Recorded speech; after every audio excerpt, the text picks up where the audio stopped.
Good evening, this is Finance Committee meeting on December 19th.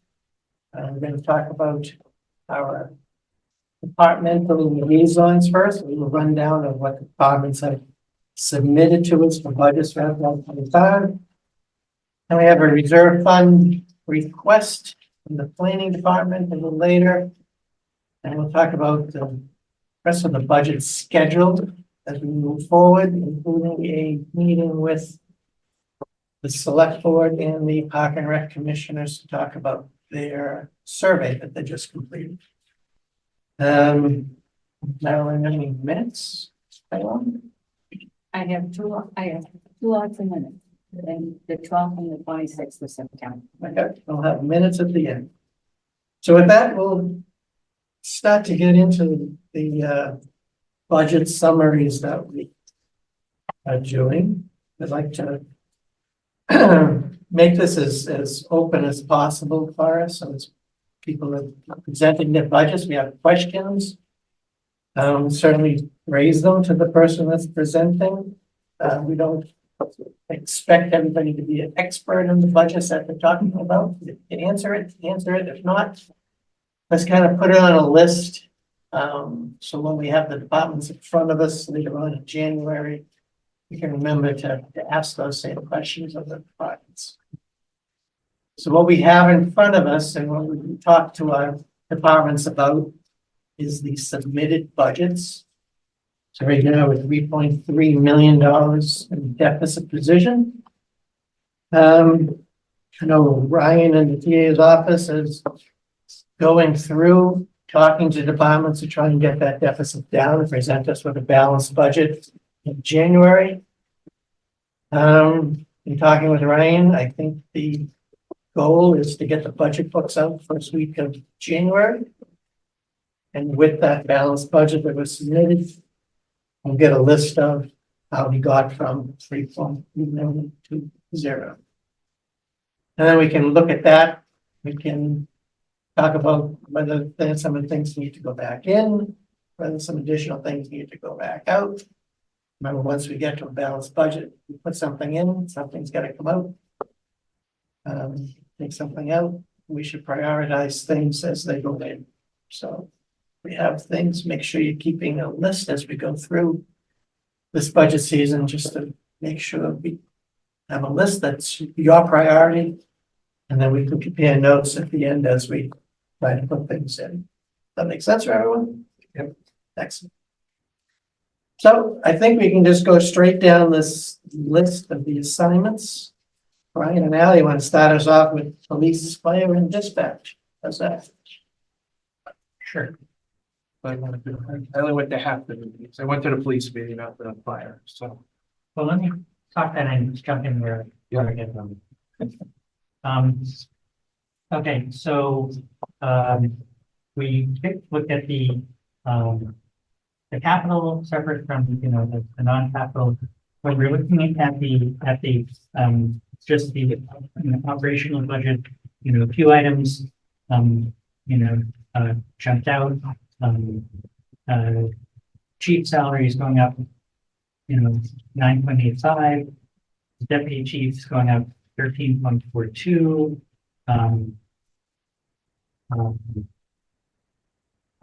Basically, this was either due to basically current contractual obligations with steps and lanes and so on. So that's by contract. I should make one point as we're going through these. The salary numbers here just represent the steps that people are earning. There's no COLA in these numbers because we don't know what the COLA is. But right. Right. The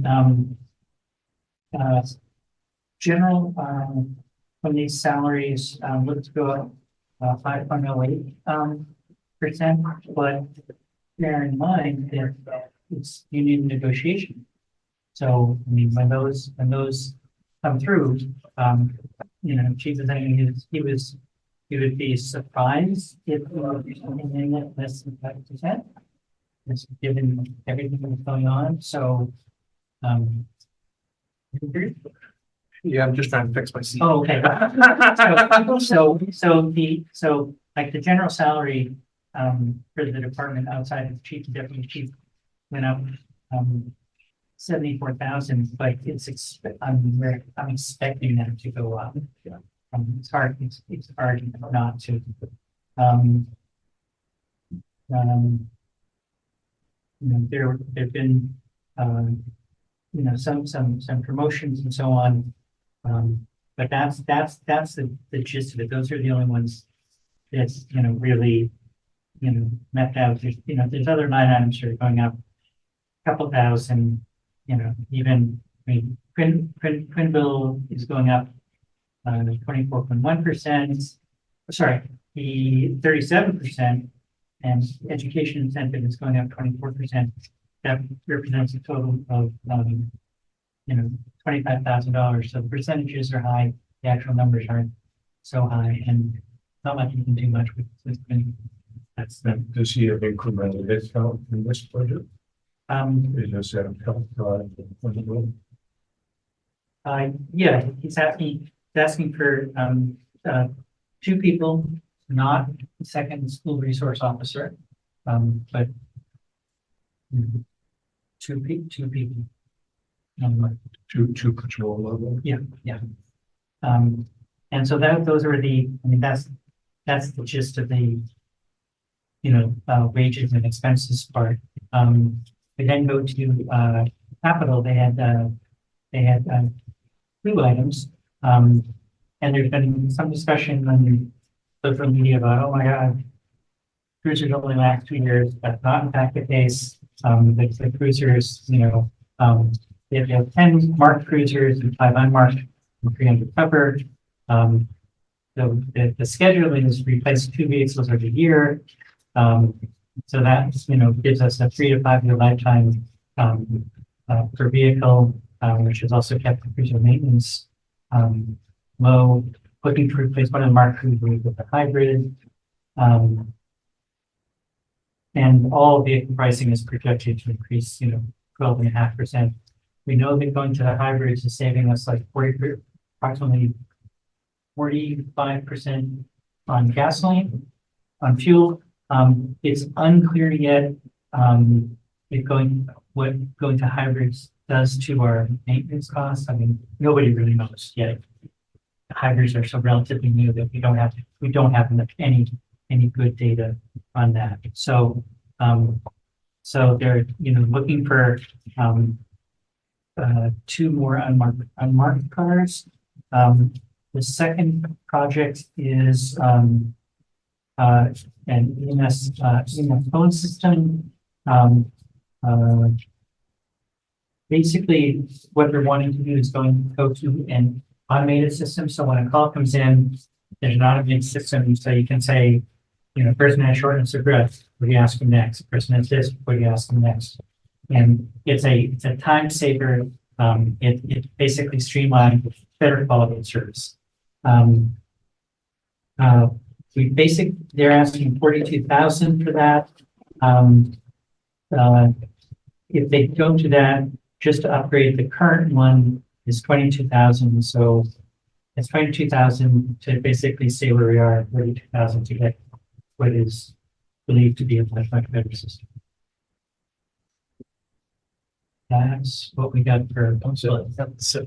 Chair, if I may, just a point of clarification, Brian mentioned something about that meeting negotiation. So, be aware that we haven't made it. We're in process. We're in collective bargaining right now. So, whatever presumptions the chief might be making, or whatever anyone else might be making, really only matters at the table at this point. So, I would just put that point of clarification for all of these conversations.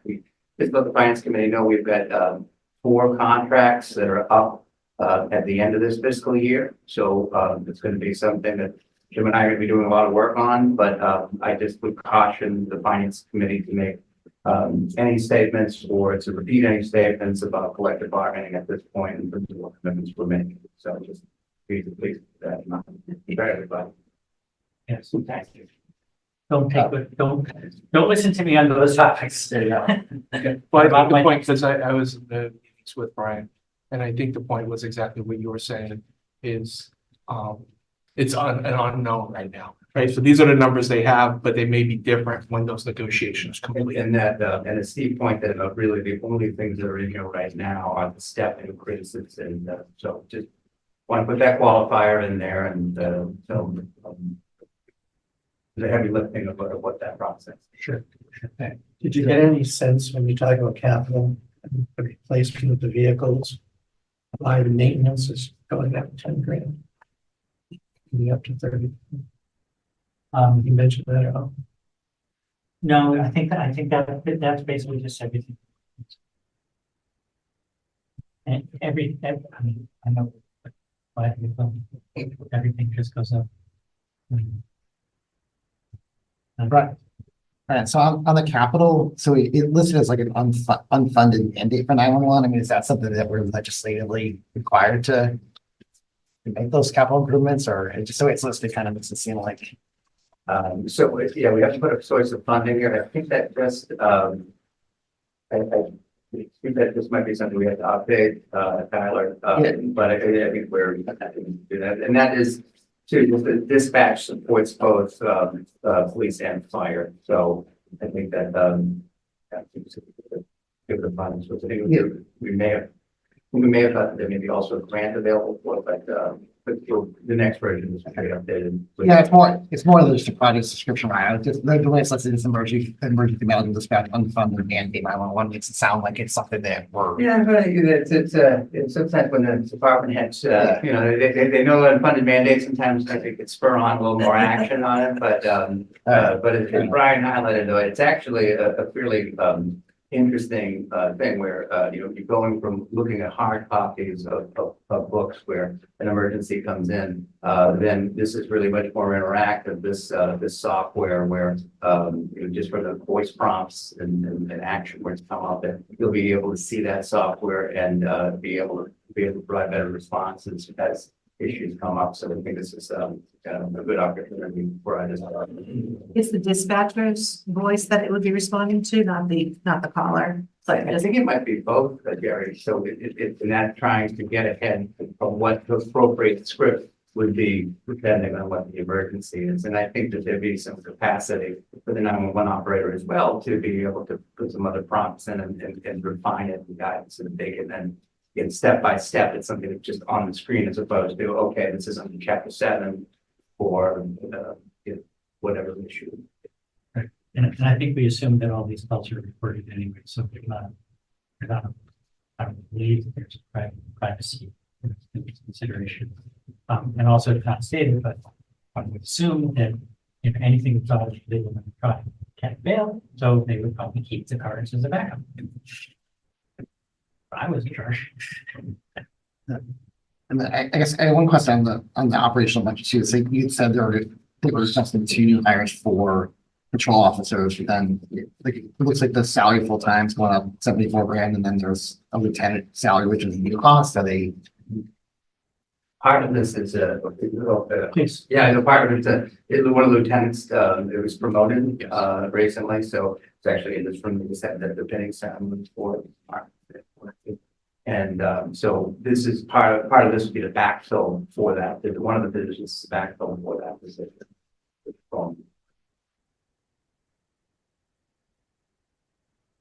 Anything else on please? So kind of big takeaways here, we have 2 new officers. is that really 3 though? Because this person who got promoted isn't taking someone else's position if the salaries are increasing by that, so. They're moving into a new position and then there's 2. I mean, it's not another body, but 3 salary positions. Well, I think it's a promotion and then backfill and then one. So only one additional salary in the patrolman. So for this fiscal year, next fiscal year, it would be 2 new bodies. And we'll do that. I guess there's 1 extra position. That's what you do. Okay, Okay. Claire? All right, yeah. Oh, and then one of the things that they're also doing is they're replacing with weapons. Not that they have to use the weapon very often. In fact, we don't recall the last time that there was an officer involved shooting that wasn't to put down a hurt animal. But you still have to replace the weapons very often. And you have to train on them because if they do have to use them, they want them. They're working all right, I think they're carrying them down. Right, well, Brian, what's that cost though? It's not like a big, it's not a jump in expenses. Where's No. that? No, it's a small item, it's just, I just mentioned. But because last time we talked with them, they talked about switching over to the tasers. To leasing the tasers, which is a more cost-effective approach, and it includes more training. So, and, you know, fire. Okay,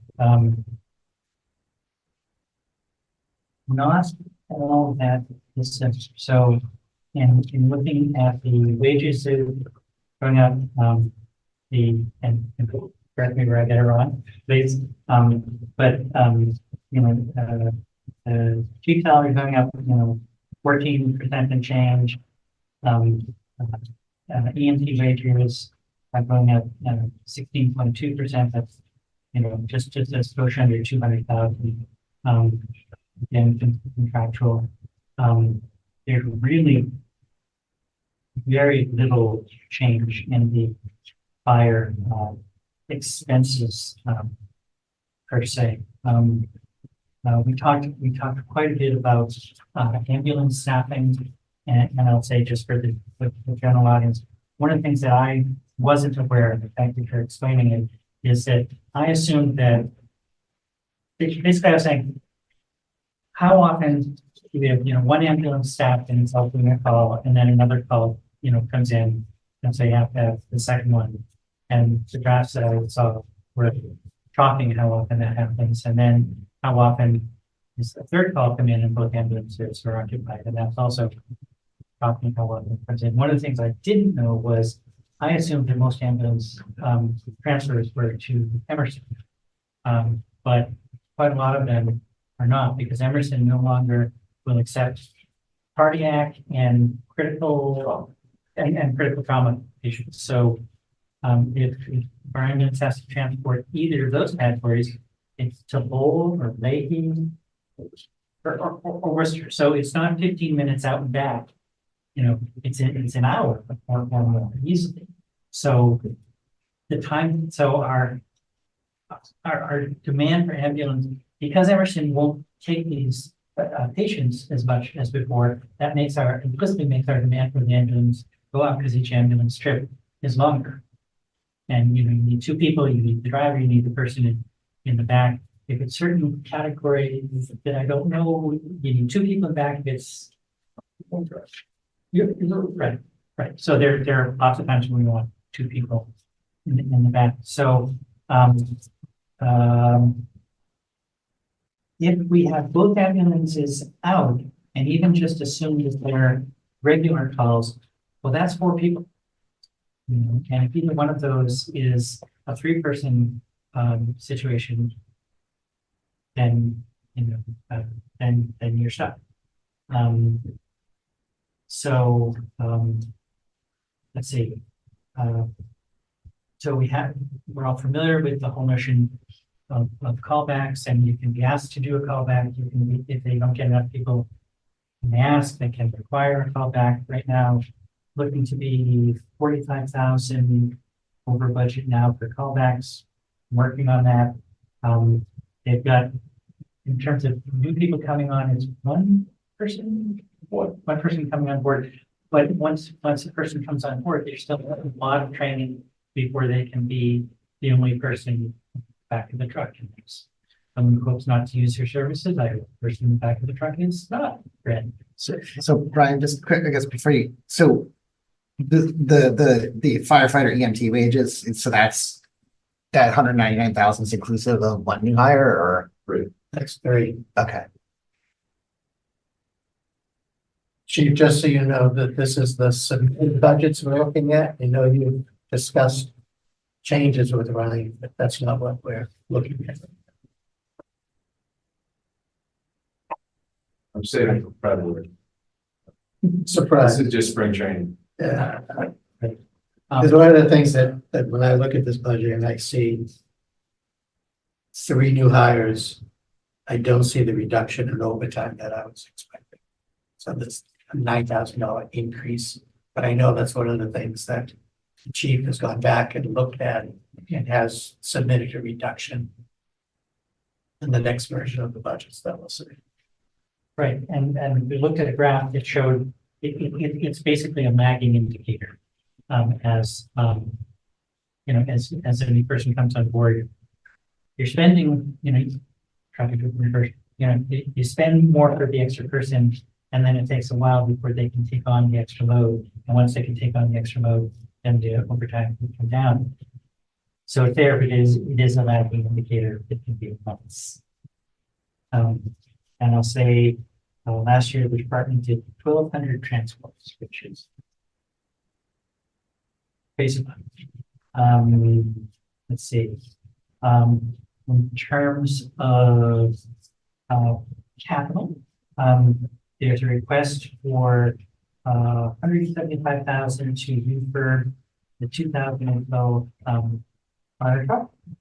That's a bunch. On the other hand, the replacement for that truck would be $1 million and 3 years of work. So, take that for what it's worth. They're also asking for, one vehicle that can be, both, plow and a service truck, and correct me if I got this wrong, could send it out on the ambulance calls rather than sending the engine. That's what we're talking about just a few minutes, earlier. So that's a request for, I believe 103,000, but it's a vehicle that does a bunch of different things. The department also wants to take on plowing of this facility, or, That was. sorry, wrong building, yeah. They're great friends, police and fire, but I think you just went over the edge Okay, there. okay. Yeah, fire department wants to take, basically, is looking at number of plow operators we have. And thinks that it'd be prudent to have their own plow capability. Because we're down from 22 plow operators to 8. So I think if we do get any snow, you can expect it's going to take longer to clear. So those are those factors.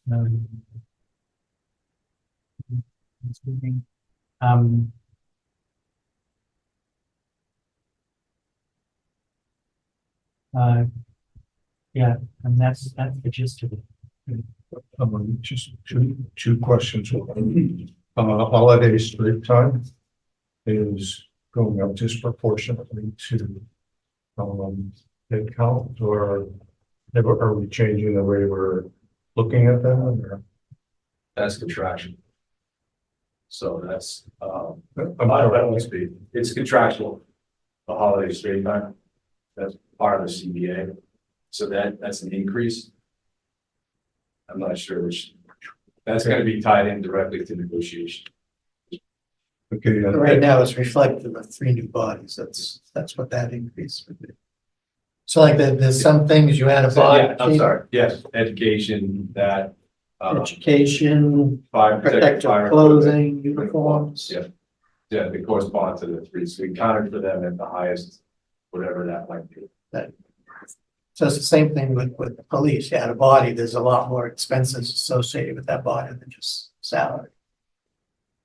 I think, and Chief, I don't want to speak to you, but I think also too, you know, the protective clothing, there's some additions there to reflect the 3 new items being wired as well, and spend that. Sure. So how much of the 67% is new bodies and how much is contraction? You know, The 67 will be all new bodies because until the contract ends this fiscal year, so we can't account for salaries or anything else. So we budgeted by what they're making right now, because we don't know what the increase will be.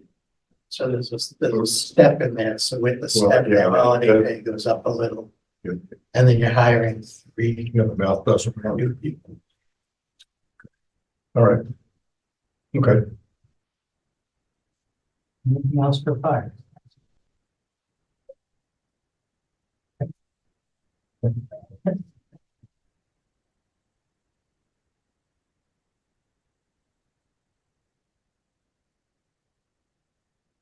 You can take a second look at that holiday pay for us. Sure, absolutely. The bench. Not much.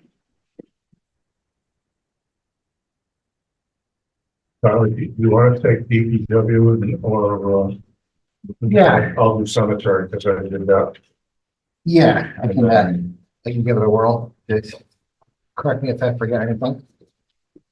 Um.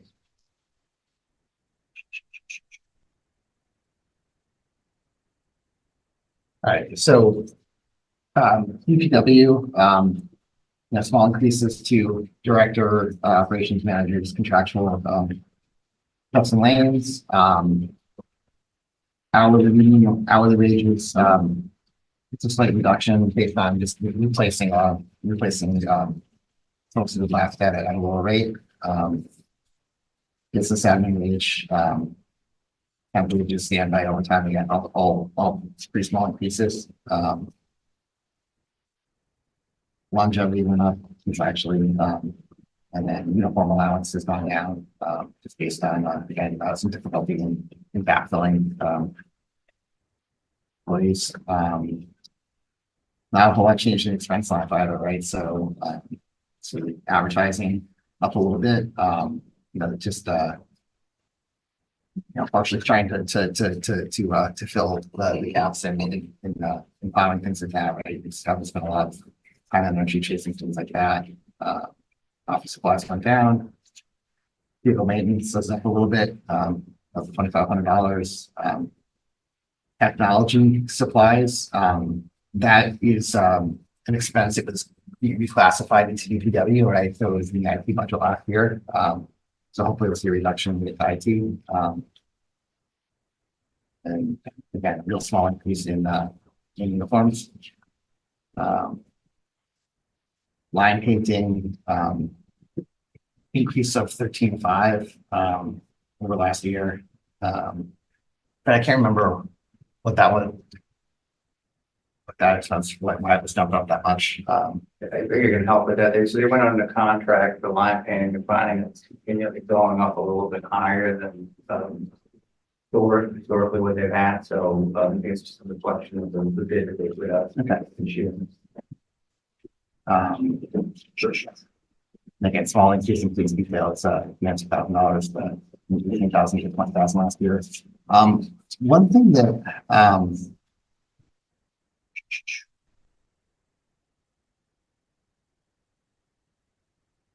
there was one expense under rotary repairs, if anyone noticed it, FY 23, actual was really low and we couldn't figure that one out. These things wasn't something their expenses were, kind of in line with $920,000. And we're looking at year over year. The way that year closed out, it was at moment low at 227,000. So that probably something we should all understand at some point, but it seems something seems off there, in the past year.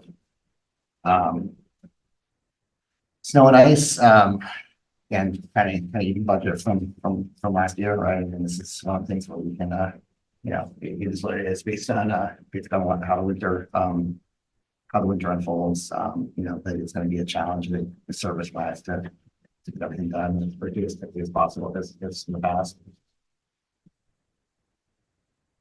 Snow and ice budget, what's budgeted for snow and ice? Yeah, it's the same. Remains The same. Yeah. the same year after year, once you put money in. Yeah, you can't take out nothing.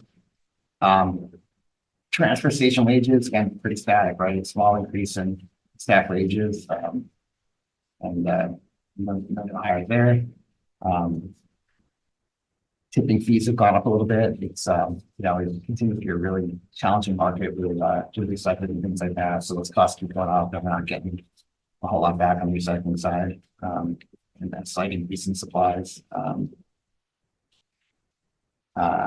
Parts, same thing again. No ask for staff. $4,000 and an increase across wages and a decrease in uniform allowance. So I mean, it's pretty self-explanatory. I mean, we'll get to cat too, but one thing I think that was really eye-opening for me and for Fred who's after not to speak for your friend, but just continue to be impressed with how much they're doing with so little, right? I mean, they're doing a really, really good job of sharing, sharing staff between parks and highway. They really seem to be complementing each other really well. But it's also, I think, one of those things where they're doing a ton without a lot of bodies. They haven't really been asking for anything. And I think that's something we all need to keep in mind as the years go by, right? It's just the time continues to grow and they're doing a lot with little. We'll get to it with the cap stuff, but And I just ask a question, Yeah. just curious, why, given the just went down 25K? it had to do with just replacing people who left at little lower level staff. So new hires came in. And people coming in up lower steps, swerves and curves, and whatever that they do. Yep, cool, thank you. Where does the cost when they have to like take down trees and things inside the road and that stuff, what expensive areas are they? I don't know. I'm not sure. The power lines, Yeah, well, that's like, oh, yeah, that's that. but they take them down. They generally hire a company to come out and do it. At least they used to. Don't think. The highway department. Well, I know, like conservation said that usually the highway department takes down trees for them, if they need them. And some other things, I'm just trying to see what their costs were, but. A lot of them were just everyday jobs. Yeah, it's service. And But it's also a service, I mean, we may be getting, certainly we'll be getting this snow, but I think we're gonna have more trees, just look around this morning. Some giant trees around my area, it happens not taking anything. So on the capital side, a number of requests in for this year. Infield rumor edger, a replacement for a street sweeper, which I probably do. I have it's quite aged. Salt line system for trying to move right. Salt costs are going to be going all the time, so it's trying to economically stretch that. You probably with salt line. A hot box replacement, it's again for paving, to looking to replace. I don't know if they have out back. And then probably most importantly, I think it's facilities feasibility study for $60,000, right? So their total lasts just at the amount, but yeah, info group was 39,000. We for 300. Salt brine system is 75,000. The hot box is 35, and then feasibility study for 60,000. Walking the facility, I think was a really good thing for us to do. I mean, it's just, I was really impressed with how much we're going with so little, right? I mean, and we saw some of the operational impact of some of it, right? And you're looking at the guys going out with the truck, and then, no garage door openers, so they had to go back in and walk in. It's just a lot of manual, inefficient stuff. The bathrooms, there's no real public bathroom for males, right? Just a female bathroom. You can barely chunk through their cafeteria to get to the men's room. So there's a lot of stuff that, again, they've been doing a lot with it, with a little. So really, so just we try and support that stuff. That's it for DPW. Well, one thing that Steve didn't mention when we were doing the walking tour was the light department's looking at replacing the roof on their side of the building, and whether it would make sense to just replace the roof on the entire building rather than side and side. And that might be something that we get at the PMBC look at with them, rather than, us just assuming that it should be done. But that was one thing that when we went through the tour, he did mention. How long have they been in that? I'm sorry. How long have they been in the facility? Sure. Well, probably One time. close to 20 years, I would think. Probably more than that, because that was the light department's building. And then when the light department built the new headquarters, highway department moved into one side of quote their building. And yeah, and we also found out, I guess, they're using a lot of light department facilities for storing their off-season stuff, right? So light department bought another property and a lot of their stuff is not even on their campus anymore. It's their offsite and they bring it back during the season. So they're definitely big in the environment space. And they have a really good working relationship. Unlike some of the administrations in the past down there. So I think things are going along pretty well right now.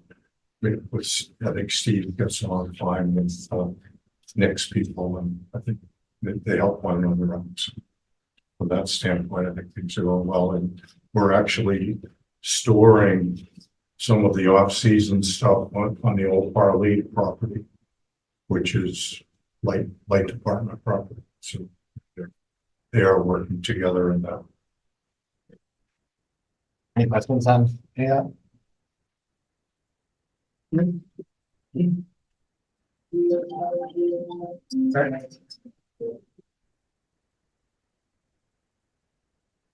Okay. Tyler and I met with Alicia and went through her budget. It's pretty straightforward. The one item that she's requesting is taking their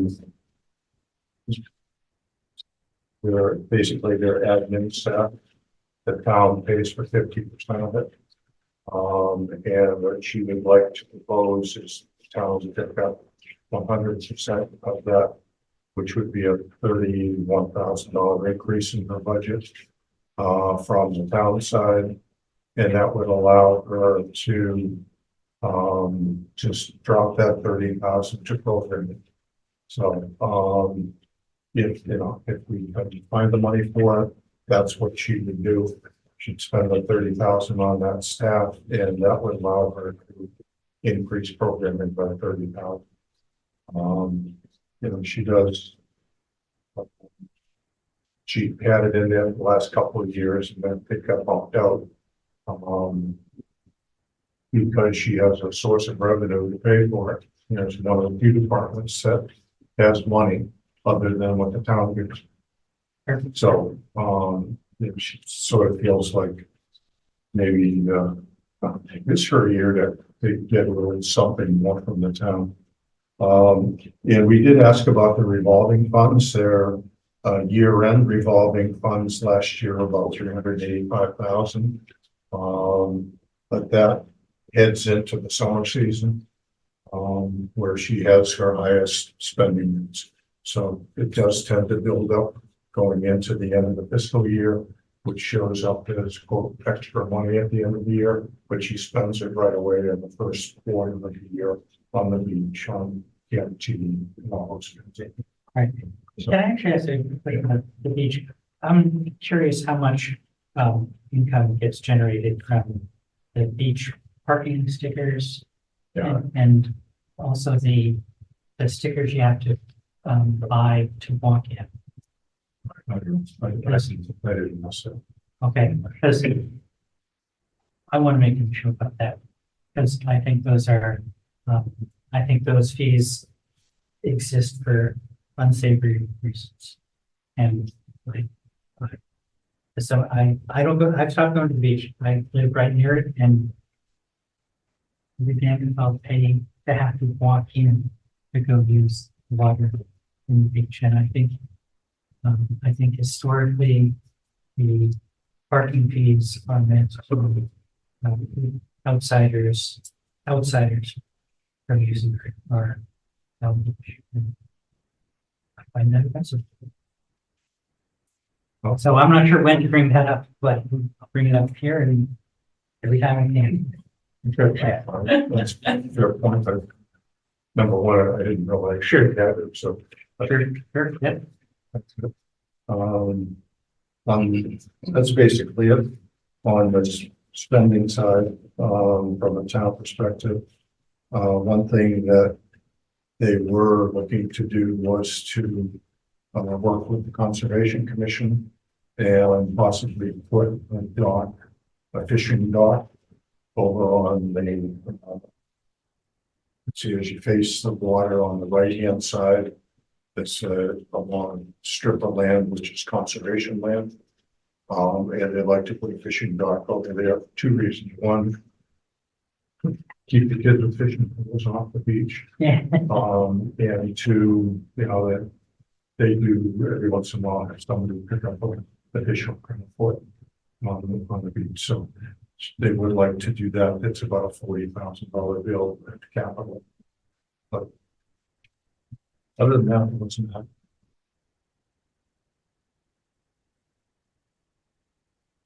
That may be And something she that. did talk about, Yeah. the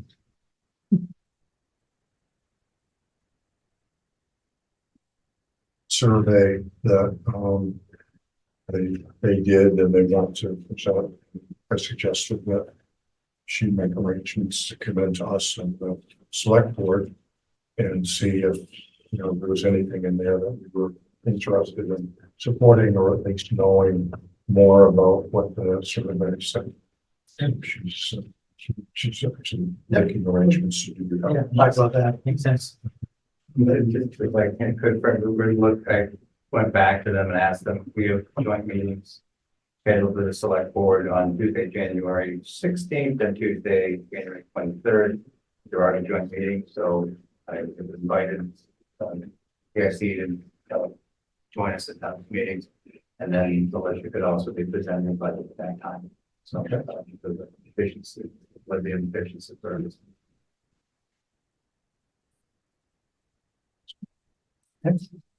Cemetery? That's, Yeah, I met with TC, Tom Bailey, superintendent down there. Again, his budget is, pretty low on both increases.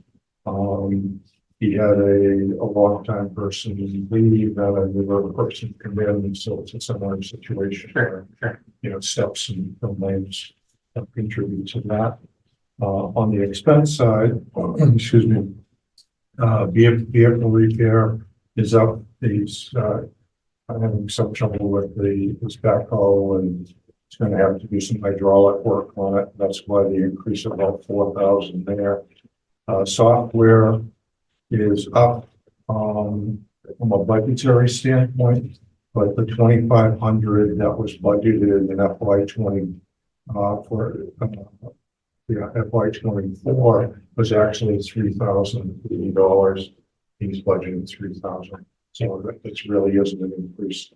And then grounds maintenance, they cut back on fertilizer, and then they want to get back to bug reduction and fertilizing 4 times a year, which is enormous.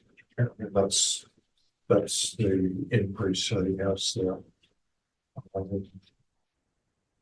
He was quite complimentary of a couple of the senior tax work off people that he has. They do quite a bit down there, and they're quite enthusiastic for working there. And one thing he would like to consider, which they've had sometimes in the past, are a seasonal worker, whether it's a college kid or, you know, some person that you'd really like them like from April to November. But, you know, college, that way you might get them from May to August. But he's willing to do that. And he does not have that in this budget, but I asked him, you know, if we had money, what would you want to spend it on? And that was one that he felt he could really use money there. One thing that I was a little surprised at, but he was going to a commissioners meeting, cemetery commissioners meeting that night, and requesting $30,000 worth of perpetual care funds to be used for tree trimming in an area that they can't get big equipment into. So apparently they agree to spend that 30,000. I think we saw that request come up. And I thought that perpetual care money went into the perpetual care trust. And then it was supported, the expenses were supported out of the trust. And I didn't realize that the perpetual care was under the care of the commissioners, of the sanitary commissioners. And might have been just my misunderstanding. Yeah, cemetery funds and library funds are under control of those boards. Okay, so They can request the trust fund commissioners to ratify basically their withdrawals, as long as they're following what the trust fund commissioners have put out there, that they're spending income. They're not giving it to principal, they're not giving it to their realized gain, so. but it sounds like perpetual care is a, I don't want to call it a slush fund, but it's a fund that's somewhere that the commissioners are spending. Right, yeah, I think So years ago, Am I missing something here? well, no, I think, you know, going back, I think that was the intent originally for it. I mean, I agree with you in that, you know, that while there still is a trust fund for perpetual care, that hasn't been consistently funded year over year, right? So I think that's the bigger issue with the trust fund, the cemetery commissioners, they're not making deposits into the fund Since I've to the level that they should be. If somebody buys a plot of land, that money should be going into perpetual care. right, that's what I thought. Earning I haven't off that seen can be used to maintain the property that they wanted. That's how it should be. And I've had those conversations with the cemetery commissioners for many years. And I think the trust fund commissioners should have a meeting with both the library trustees and the cemetery commissioners, just to iron that stuff out. That would be my suggestion. Yeah, because I can't remember the strategy. So that's like right back at you. Right, that's back at. For Jim's edification, I'm the chair of the trust fund commission, so. Yeah. So, Thank you. right. I mean, they're small numbers, but just like the percentage increase of office supplies and building maintenance, you know, pretty big. Anything lead to that or just?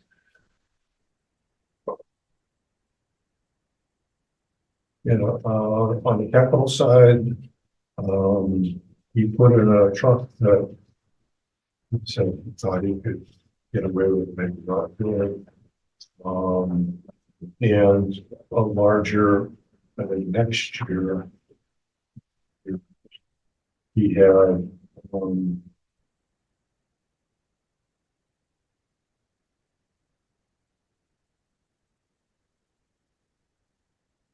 2 years from now, excavator. you know, the excavator, the mini excavator, and again, some of the older sections, they can't get the big pieces of equipment in, and so if you can get back to being able to do that, that would be useful to them. And once again, they want to spend money on their administrative building.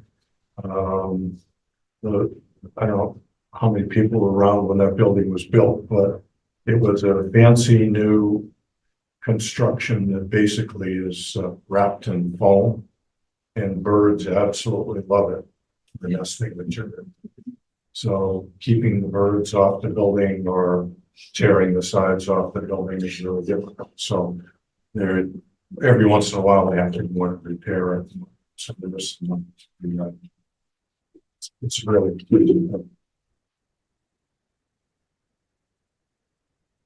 Okay. The cemetery. Jerry and Fred, light, water and sewer. One of those three that affects what we're doing is sewer department. I don't have my sheet, but I took my notes on it. Okay. Yeah, Jerry and I sat down with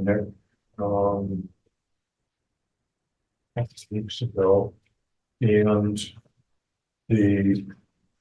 as we all know, the sewer department, which used to cost the town about $100,000 a year, is now costing it over $500,000. And next year is gonna cost it about $1.7 million. The bulk of that, it breaks down into two pieces. One is their operating budget, which is about between $250,000 of the 1.7. The rest of it is debt service, and next year about 825,000 in betterments on the new sewer system that the town is on the hook for. At this point, the town is the only user of the system. So when it comes to supporting the administration of the system, the town carries the load. As we go forward, the town will pay a lesser and lesser percentage, but still more money than we were paying to keep the municipal system going that we have now. So that's just sort of a watch out. One thing I did talk to Nick about was Jerry and I, after the first of the year, would get together with them and look at the next 5 or 6 years and look at what they expect for revenue to start building.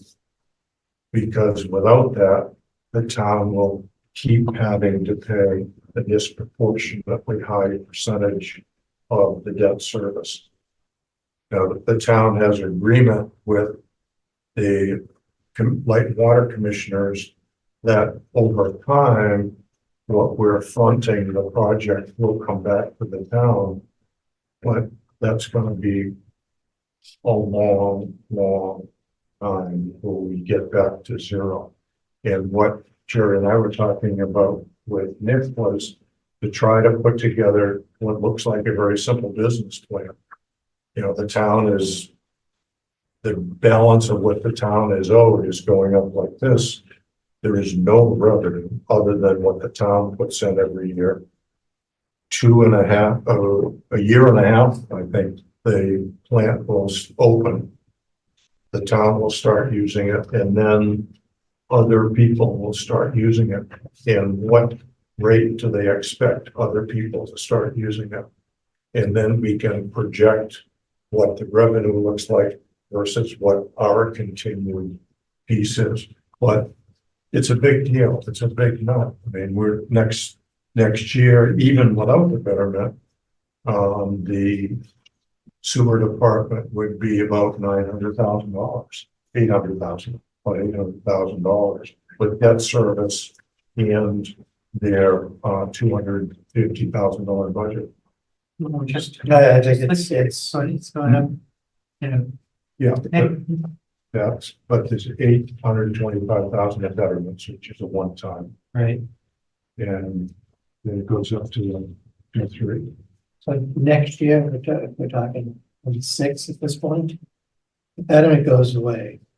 Well, The debt service, really kicks the in. debt service, I think at this point, is at a minimum $1.5 million just on the permanent debt. Right. It's not counting any of the short-term stuff that will be floating. So So that expense doesn't go away for quite a while.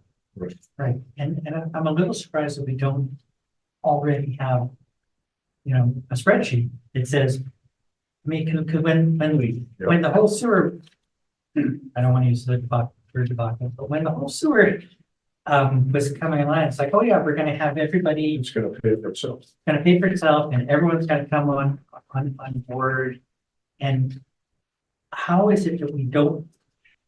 So We are- we They have, do have, yeah, we have a sheet already that talks to the betterment process. So how the sewer department gets the money back from construction. But you're talking, some people can choose to do that over 30 years. Right. So, You I don't, mean, that's the process. It's the operations of the facility up front, which are still unknown costs right now to them. But until it's not built, we don't know what it's gonna cost us to operate it. So at least they're not committing to how much it's gonna cost to operate. So until other users come in, that responsibility is solely the town. And as other users come in, they'll pay their share based on their meter reads, as far as what they're using for the system. Right, but I feel Plus a user fee to pay back the debt service. sure, but I feel lots of projects that aren't, software, so it's completely different, but there's still development costs and operational costs, and I sure as heck don't get to build spend a couple million bucks without having Nick and some. Corey have that number, but they haven't shared it with, at least with me. I don't know if they shared it with Ryan or not. Yeah, I think that's what we need to try and get. I mean, like, because I tried last year to get it too, right? So we need an update of the financial model that we went to town meeting with, all the new assumptions fed in, right? The delays in 550 and all the rest of it to look at where we stand, right? Because there was, I mean, it's just the thing that project at 550 is gonna take a long Oh, yeah. time to come in. But- So until that project starts to use that sort of system, we have hope. We're like the big. Oh, yeah, Steve, I get that, but like, I mean, we had a financial model which included 550 with a very specific timeline that we went to town meeting and, and got our board to support that as well, right? So I think just updating that model so we all know, okay, the costs are a lot more than we expected, the timeline slid out, like, what does that model look like today, right? I think that's what. Well, my concern is the next 3 to 5 years. Yeah. Right, so we have many departments that don't spend $1,700,000. And then the following year, 1.2 it's gonna be saying more like 1.7 with the debt service. Right. So, Now, one of the we're things that, carrying that weight. one of the things that will happen. So in the tax bill that should be in everybody's mailbox a couple of days after Christmas, that February 1st due date. For the people that this applies to, they're gonna see their first betterment charge. So those people who haven't paid that 10% upfront will receive their charge for no matter how many years they set. They chose, right, so a quarter of So each year. that money is gonna start to build up in the account. And we can then tap that money at future town meetings to help offset some of this debt service that we're paying.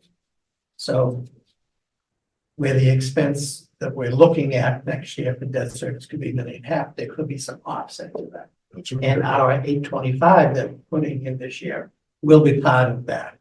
But there has to be a model that comes out that says, That's, this is what's gonna sustain us over this period of time, because we're gonna make this thing last.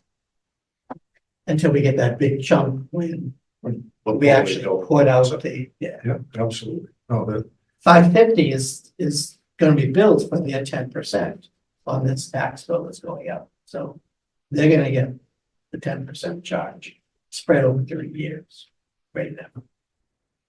Those betterments are encumbered such that they can't be used for anything else.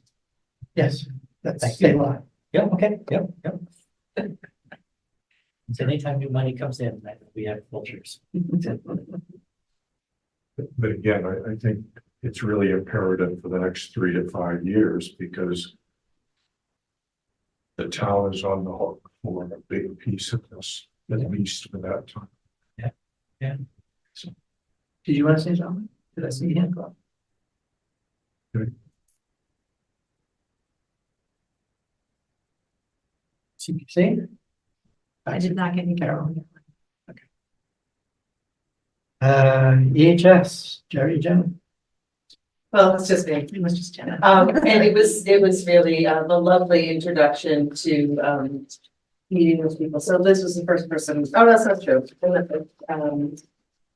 Mr. Borowski from the Veterans spoke first. But anyhow, this was lovely. She did point out how the boomers are making our older residents in town a larger slice of the pie, so to speak. And that she and her department are committed to doing good service for their various needs. With respect to the actual numbers, There's not a lot of change happening for her department. Did she have any kind of a flood number in there for the new building? Because I assume that you budgeted for some increase. Right, so, she and I didn't talk about an increase by way of the building itself, is that? Right, that's Okay. it. It's also a matter of timing, so, I think we're breaking ground in March, and so credit's gonna be kind of close at the end in terms of what other expenses we'll be looking at that time, so, something else we'll probably look at is that it also depends on much when budget completion is set, so. Okay, just, so we'll have a quarter to where, if we get lucky, a half year, but probably more like a quarter. Yeah, More expenses for the new building. How much more detail would you like me to go into, and are you looking at a particular spreadsheet right now as I'm talking about EHS? Because Liz gave me some paperwork to sort of further detail her budget, but Just whatever detail you want to go through, it doesn't need to be the highlights of things. sure, to me, it sounded like, all of her requests were rationally related to the services she's trying to provide to people in town, who would seek the services, because either they are of an age or they are of, certain, status in their lives that they are looking for some human services support. So, Is she looking for any increased headcount or? nope, nope, she's keeping everything, that way, steady with how it's been.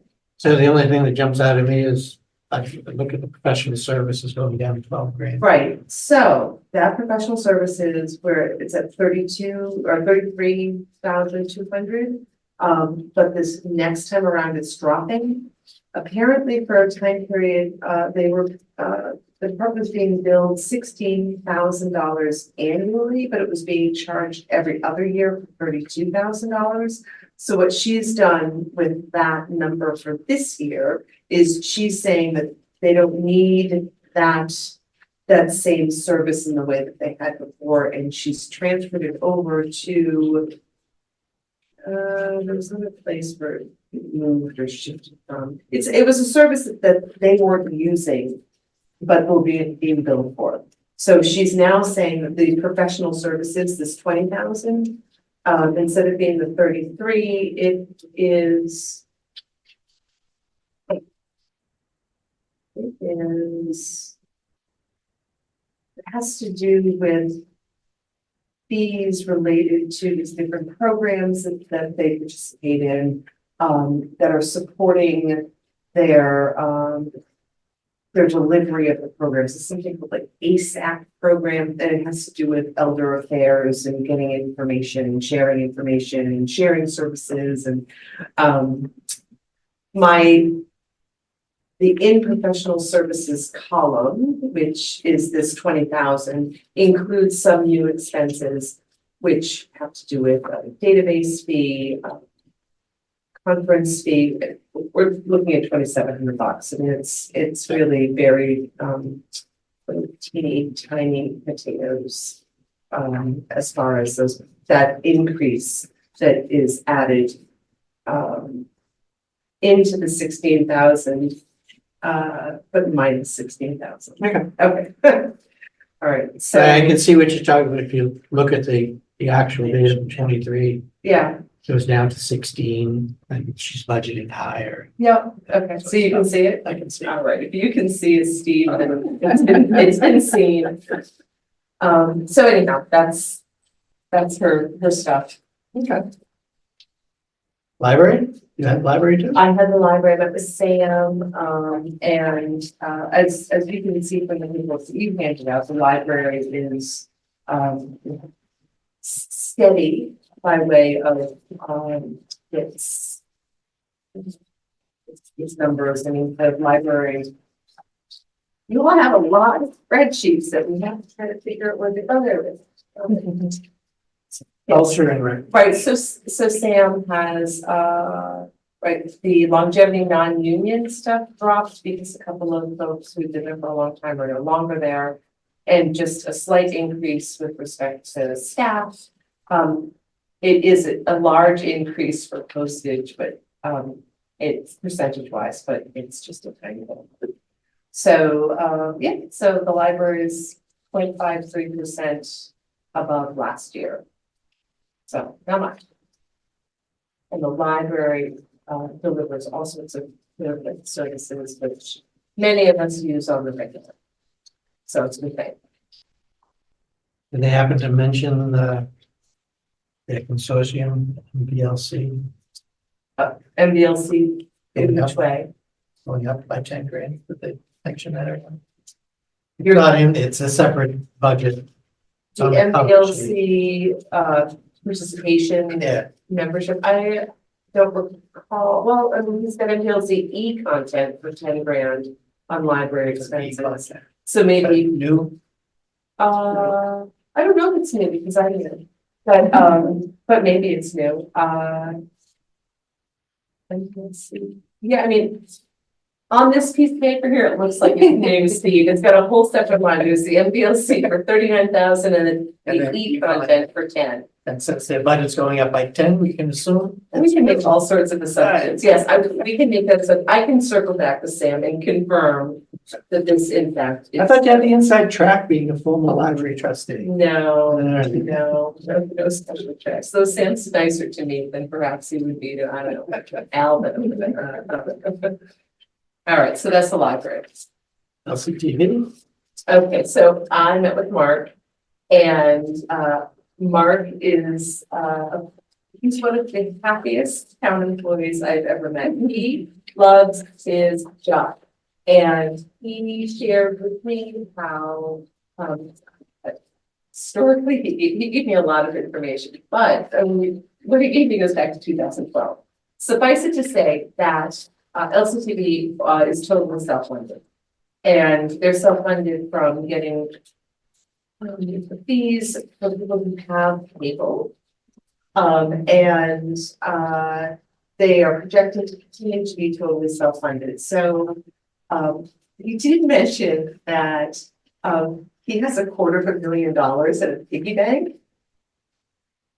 I don't know where he keeps his piggy bank, but he this is money that's accrued over time from the fees that they receive for providing the fees that they receive from Verizon and Comcast.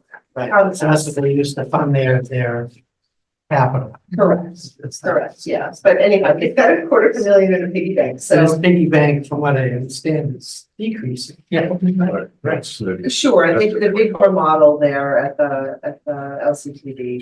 did he give you any feel for how long it would be before that would be gone?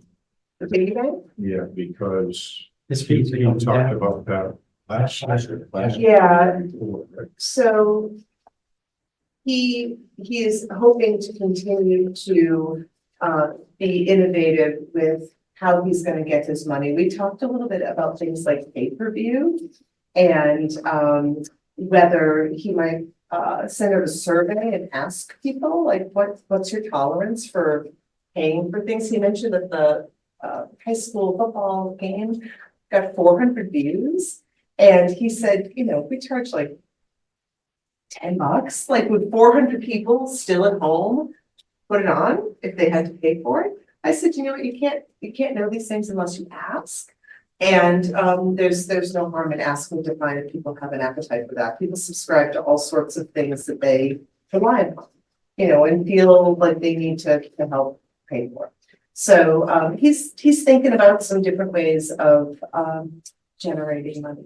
But It's $10 for a football game and 25 cents for a Fincom meeting. no, actually, no, I said to him, I don't think he could be charging for anything government related, right? But I think we would pull in way more than a quarter. Yeah, all right, don't sell us short, Fred. You assume that with the, as I used to work in this streaming industry and just, I was like, the number of people who still have cable is only decreasing. And if you look at their capital, expenses just on this sheet, just in these 5 years, I see about $400,000. So that, essentially take care of the speed limit. So. So to your point, it could be in a 4 to 5 year window. that it But I could- remember last year he asked the town to sort of pick up his benefits. Right, he mentioned that, and he said he's not asking for that this year, but that is something that he knew that you all were aware of, might be coming next fiscal year. Because next year's gonna be so awesome. Right. But Yeah, well, that was actually one of my questions, whether he wanted us to pick up the benefits, because we talked about starting to do that. The other thing on, I believe there's legislation in front of the, in the State House to start charging, fees for like Netflix will have a local access fee, basically. And so that may be another source of revenue that we're looking at, if that clears. How that would ever work, I don't really know, but there is legislation out there. yeah, I mean, whatever the rationale was used to get the cable folks to have to kick in, I think applies to Netflix, Hulu, always. That cable's much easier than Netflix, because how do you know where you're watching Netflix to know that you're being charged for Massachusetts, it goes to the. There is. There is. Smart TVs know everything.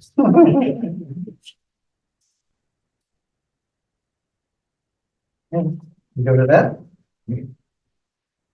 Veterans? Oh, so he's lovely too. Yeah, he was the first person I met with, Mr. Brodsky, and he, well, it's not important. Anyhow, he would like to increase his mailing. He would like to be able to, have a mailing for all the veterans in town, which is 380 people, as an advertisement of services. So that's his big ask this time around, which, is different than last time around.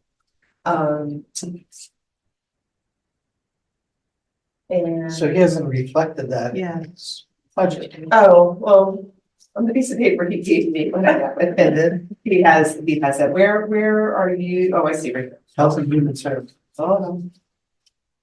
Oh, wow. What's that? How much? So for his expenses, he has an increase for postage from 60 to 600. And and a decrease in dues and subscriptions.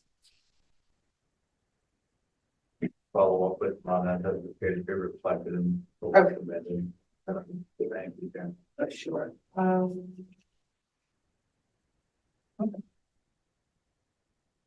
Yeah.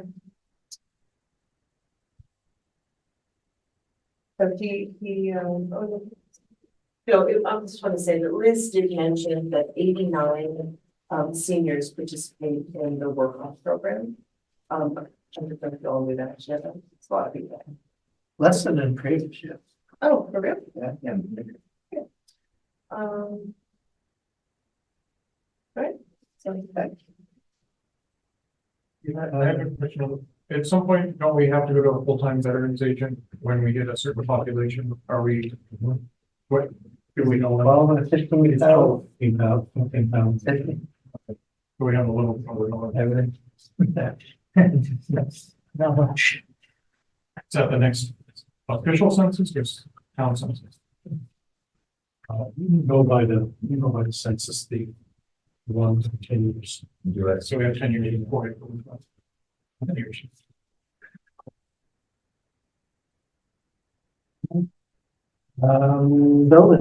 Building, planning, conservation, health. So,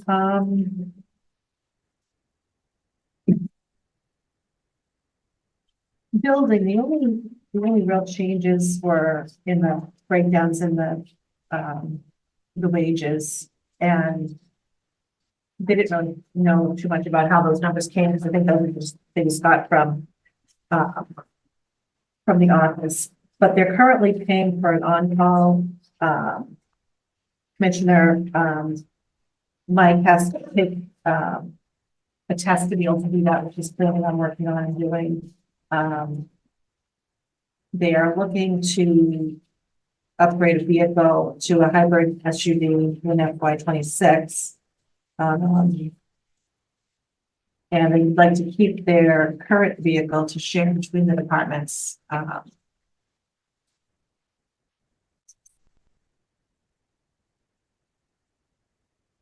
was really the only thing of interest that I got. Yeah, wasn't much going on with the building. So these, building, planning, land use, those budgets have, try and compare them year to year, it's gonna be difficult. Yeah, Ed's gone, Ed had a large salary and that's being dispersed to other places. Okay. Maren was in land use last year, now she's back into planning. Oh, okay. this year. that's So there's a lot of moving parts of those Okay. three budgets. Yeah, now I remember, we did talk about that a little bit, there were numbers that moved around a little bit, but the totals didn't really change. If you take these Yeah. and look at them, there wasn't much change.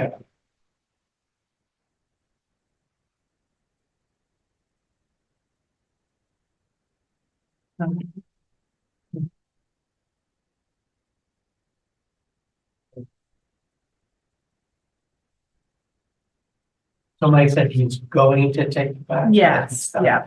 Yeah, that's his plan for during this year. I'm not sure exactly how far and how long it takes, but he was gonna still want to call in other, on-call commissioners and other inspectors to help out. Which is reflected in the budget.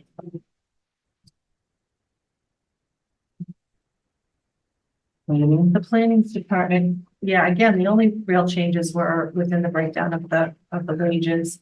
I'm not sure why, they said that they have one full-time person, so we couldn't figure out why there was wages for an assistant planner.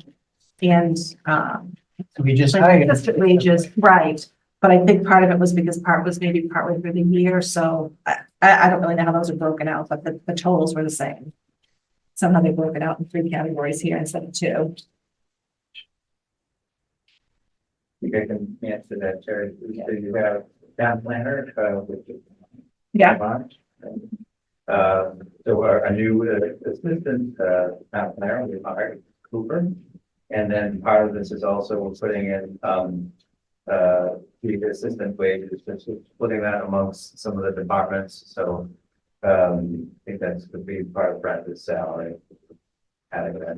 So the hope is that we're, once we have the facilities manager and our director of public health hired, then we will also be reallocating some ed salary to have the administrative support to provide support to those. Why would the assistant planner's wages go down then if in FY 25 we have them for a full year? I think that's a reflection of the actual Just what high salary. it was? With its time. Okay. That's, yes, that. Yeah.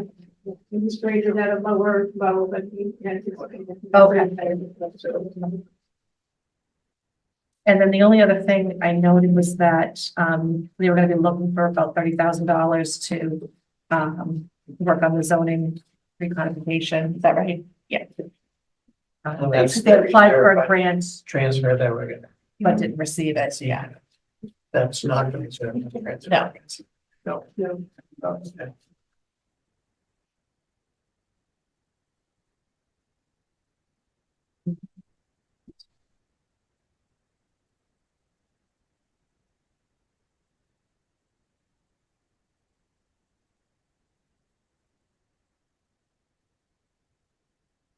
Conservation.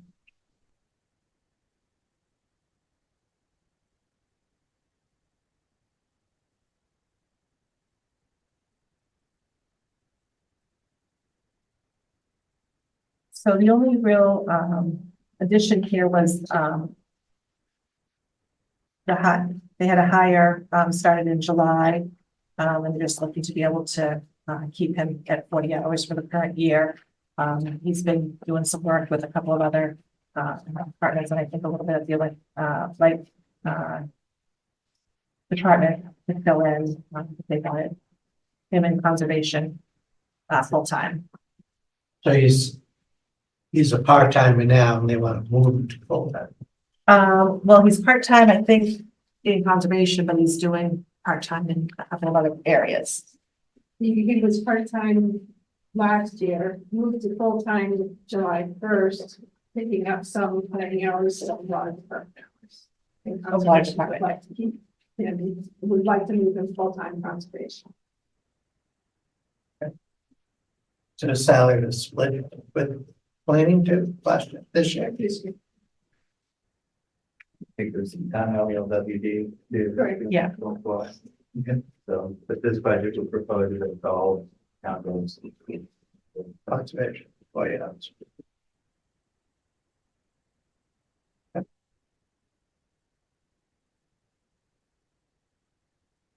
There was just, a couple other things, but, Amy felt that she could get grants or CPC, funding for.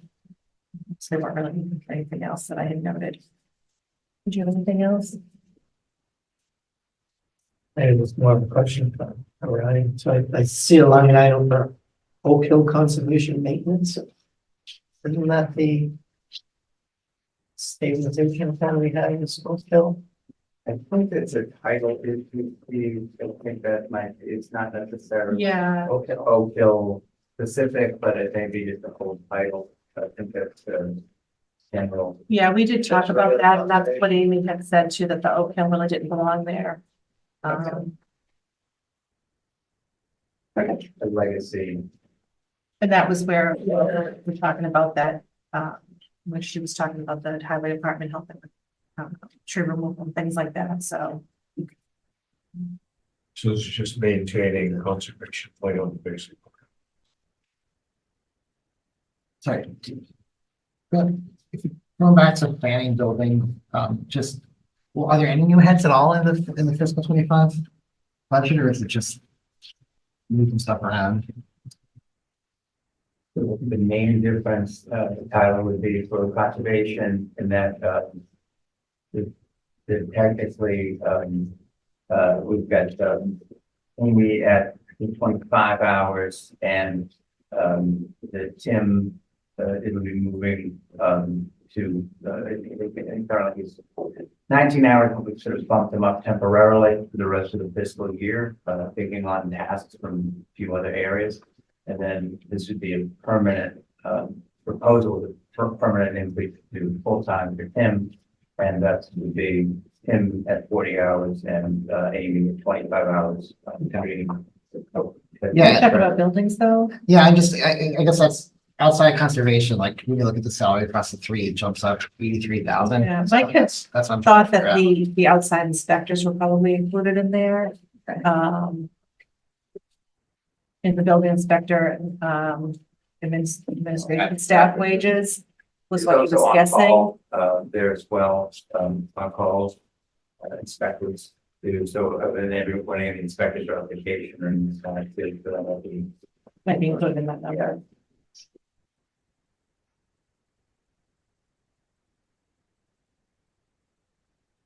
I think there was one thing we're looking at. Right?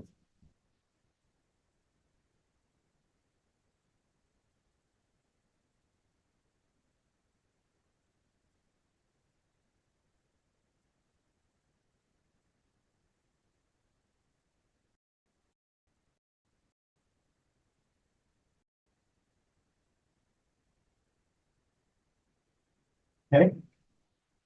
Oh,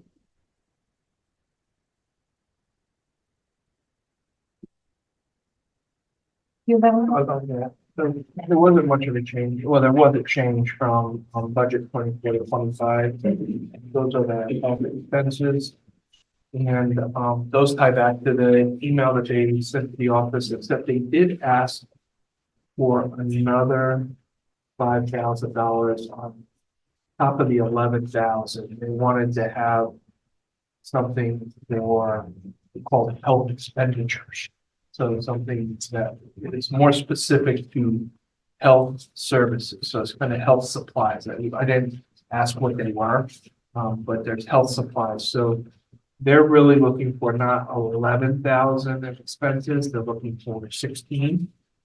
Because they need health supplies. Is what they said. That wasn't in the email from you guys, right? That's in addition to that.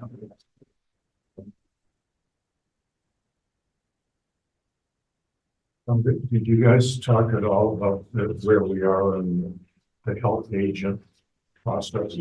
Yeah, so they said they were interviewing, they thought they were close. Yeah. Yeah, Yeah, they did seem to think they. But that's gonna have a significant hit to their budget. but that time period we have the overlap, yeah. Is that in? Yeah, but it's already in. Okay, I just couldn't find that sheet. Yep. But then. Already accounted. And so we're doubling up. Health agent plus we're paying the show, but this is the final year for the show.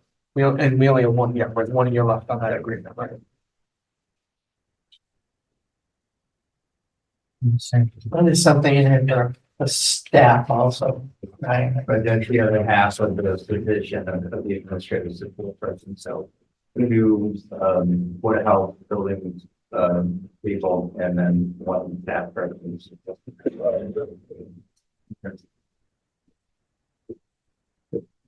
Okay.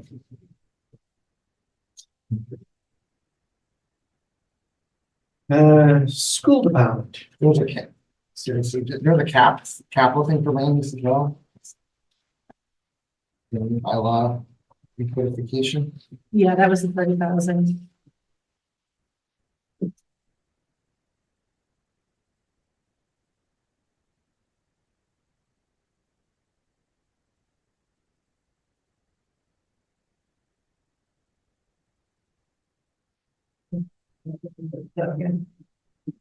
I'm sorry to interrupt, but I think Myron was here for the reserve fund transfer. Is there any possibility to pick that up now? Let's do that. Thank you very much. So. Wikipedia. Sorry. No, it's okay. I'm deaf and there are no speakers in there. So. Good evening, Maureen Toohill, Town Planner. Happy to announce, as we just discussed, that we do now have our very first assistant town planner on board. Comes to us with planning degree, and he's diving into everything that we throw at him, and working out very well to date. The reserve fund transfer is due to the November 1st town meeting turning down the MBTA community use zone bylaw. So we need to continue forward with that work now to come into compliance with the multifamily zoning requirement by December 2024. So our current consultant, Emily Innes, has provided a scope of services. Planning board and select board discussed at their meeting of December 4th. And asked for the reserve fund transfer for $30,000 to continue to move forward with this work. So it would be I provided a copy of the scope of services with that. So it would be the basic scope of services plus expanded survey is their request. So we already spent about 50,000 for consultant services for the same area. So what are we gonna get for the 30,000 that we didn't already get for the 50,000? Continued public outreach, survey, continued work with the state.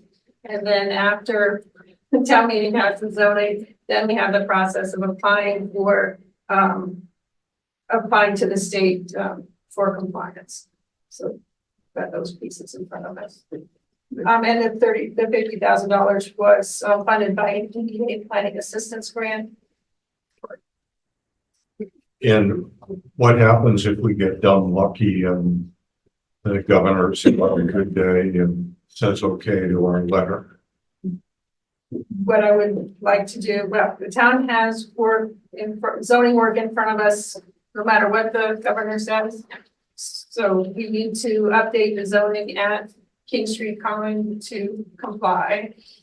There was, if you recall, that article at the November town meeting had two sections. The big first section was all about the 10-acre parcel at 245 Foster Street. Small section 5 was about, well, sections 1 through 4. Section 5 was about updating the zoning at King Street Common to bring it into compliance.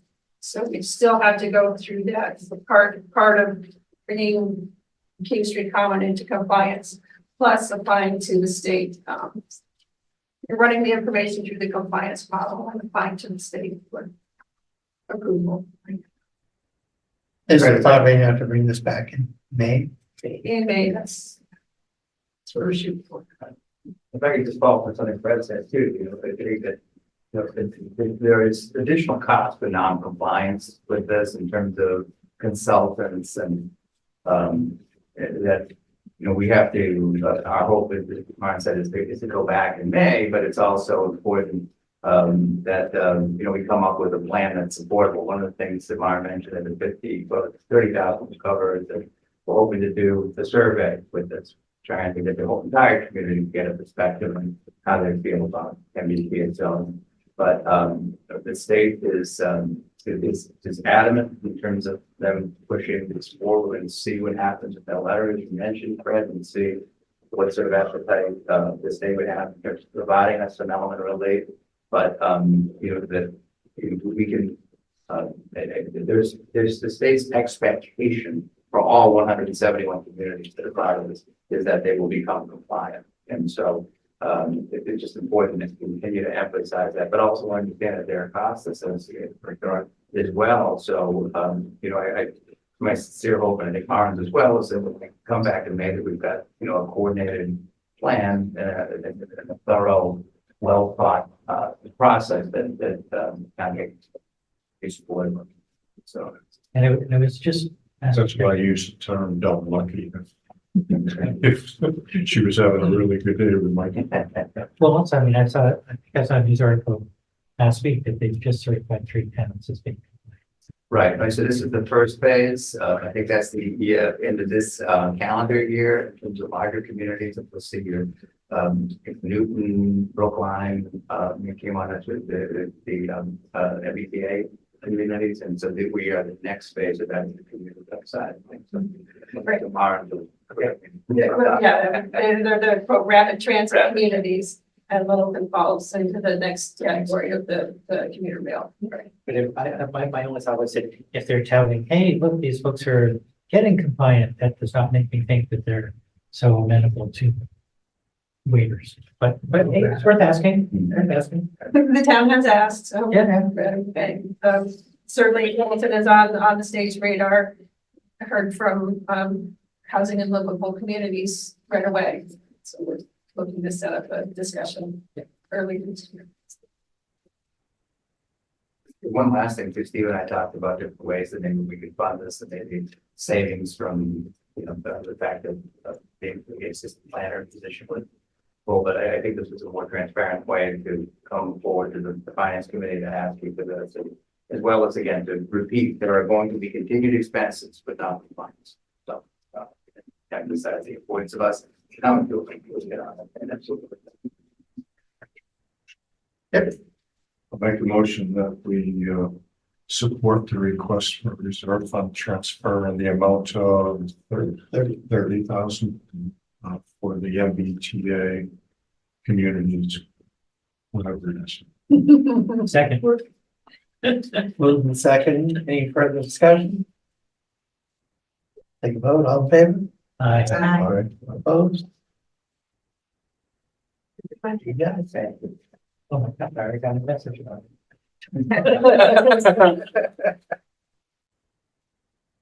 To all those people that voted again. Thank you, Mayor. Right.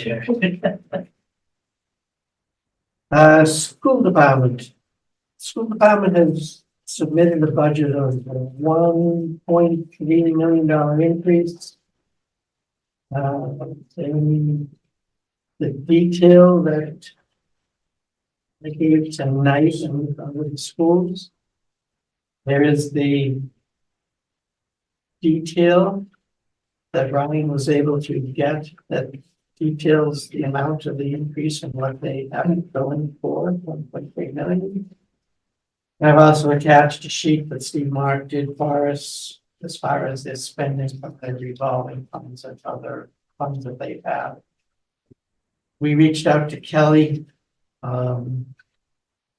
Kelly kind of said this wasn't a good time of the year. He was busy to meet, but he's going to set something up in January with the budget subcommittee. So that's where we'll sit down with them and go through some of these things in more detail. The cover sheet that is there that shows actual to budget is something that we haven't seen because they in the past hadn't put their budgets into Munis. This year they actually did. So we're able to run this report in comparison budget to actual certain levels. We can break this down in any kind of level that we'd like to see moving forward, but this is more along the lines of the information we'd like to see coming from the school department to some of the detail that they've given us in the past couple of years. Steve, can I ask a question just on the spreadsheet? Where, just above the little box, we're talking about, equipment costs, and this, SPED and CASE, and I'm looking at 1.3 million plus 0.9 million plus 2.2 million, adding up to 300,000. And No, 300,000 is the total of that operational detail. I haven't talked to them about this. This is just me looking at it. So it's the sum of 3789 to 22 all the way down to 150.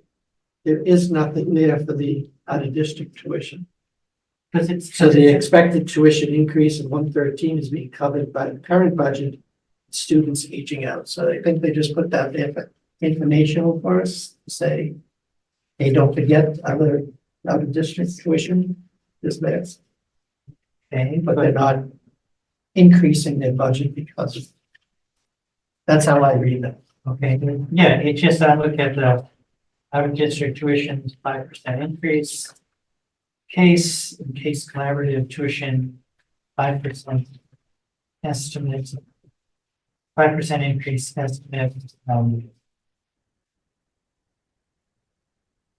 don't know. Just- Again, we haven't been able to sit down Sure. with schools, so. You're reading this as much as I have, but that's how I take it. They're not looking for any extra money for that section. And not even any, aids or anything, because I get. Well, the aides are up in the salary increases. Okay, They're not saying that they're, well, that they do say they're adding new positions in the central office, but they're not saying that they're adding aides. They're adding a speech pathologist, right. going to full-time. Right, I just remember last year when this came up, there were a number of parents who had, children who were affected by cases and SPED that were saying that they weren't getting the services that they needed or felt that they were due. The superintendent said that it was very, very difficult to hire special need assistants. I always say you can't say you can't hire, you can't hire a certain salary, but those services are legally required, as I understand it. So I'm just, yeah, I know. I'm just saying when. And the only thing we control in schools is how much money we give the school department. How they spend it is up to the school. Is up to the- I get that, and, but I think it's also, we have some responsibility to poke at it, because yeah, okay. We don't have time. Like that. We'll have the conversation. Okay, fair That's enough. all we can do. Yeah, yeah, absolutely. Brian, do you know how many employees are just school department employees? No, that's not, Okay. One thing I did notice is on the revolving funds, they are taking out $500,000 more than their receipts coming in for 25, which is more than what they've done historically. Historically, they've done a lot less. So here they're actually pulling it down by 500,000 versus like 100,000 was last year. So they are taking more out of the revolving funds to pay for some of the expenses. I think one of the things that strikes me when I look at their revolving funds and other funds is the level of their school choice money. If you look, we don't have it on this sheet here, but if you look what it was in the previous years, up to this 3 million that's sitting there. They really haven't spent much out of their school choice money. And when you think the town is supporting a 60-something million budget with 3.9 million in stabilization. School department has 3 million in reserves for 24 million total budget. So we need to figure out what's the appropriate amount for them to keep and what they should be spending on a yearly basis.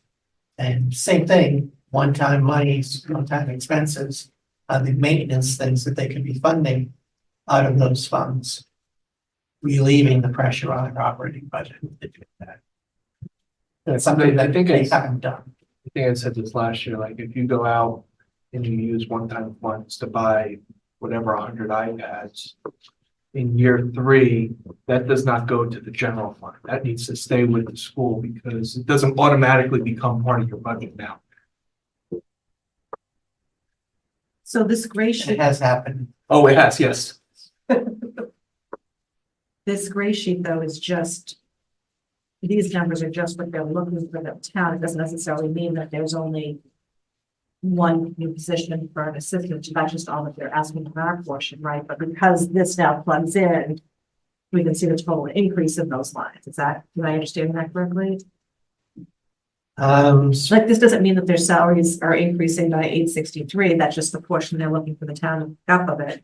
But they're actually increasing by the numbers on this sheet, Which sheet? the front sheet. That is their budget. That's the full $45 million budget. I think what Jerry's saying is Sorry. they could be funding special needs students out of the special needs money rather than out of the 24 million that we give. Right, they're just showing us what they're, the portion that they want to attribute to us, but they're increasing their budget more than this. They're just Do inflecting these They totals. pay but we don't- salaries out of their we don't grants. have They pay salaries out of Okay, out of their circuit breaker. okay. You better, just when you said it, we'll talk with him with the budget subcommittee. I would kind of hope that, I mean, they'll be coming before our full committee? They come in with super sad, yes. Okay. Okay. Okay.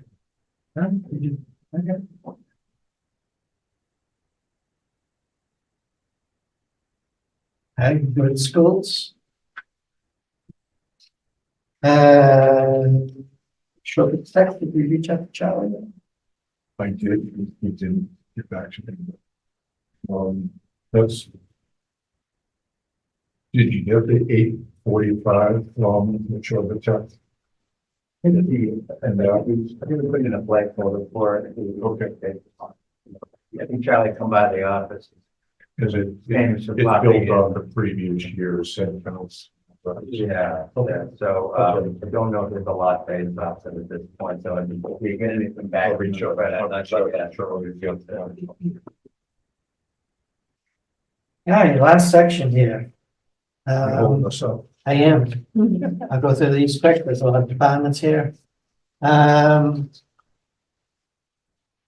of the things I did, as I went through this, since I know these budgets pretty well, is I sat down and knowing that Ryan was up against trying to balance a $3.6 million deficit, I talked over some cuts with some of the departments, and I passed those cuts over to Ryan. Whether he uses them or not is up to him. But I passed on some cuts. But I'll just go through the budget since they are now. The town administrator, there's going to be some salary changes to this. You have Cuts, a. I assume. I'm sorry. Cuts, I assume. Well, welcome aboard. Both the town administrator and the assistant town administrator line items. One of the things that we'll see when we go to the next budget is there's still a finance director in here. But we haven't got an official word from the select board yet is whether they're going to be combining the ATA and the finance director position to one, which town meeting voted to change to the town bylaw to let that happen, or they're going to keep two separate positions. So in this budget, the numbers that we see here, there are two separate positions right now. Assistant town administrator and finance director. Finance director lives in the accounting budget. Okay. The only other thing is in the wages other, those are basically stipends in previous years, so we have to look at the county contract and get some good numbers on that as to what types of stipends.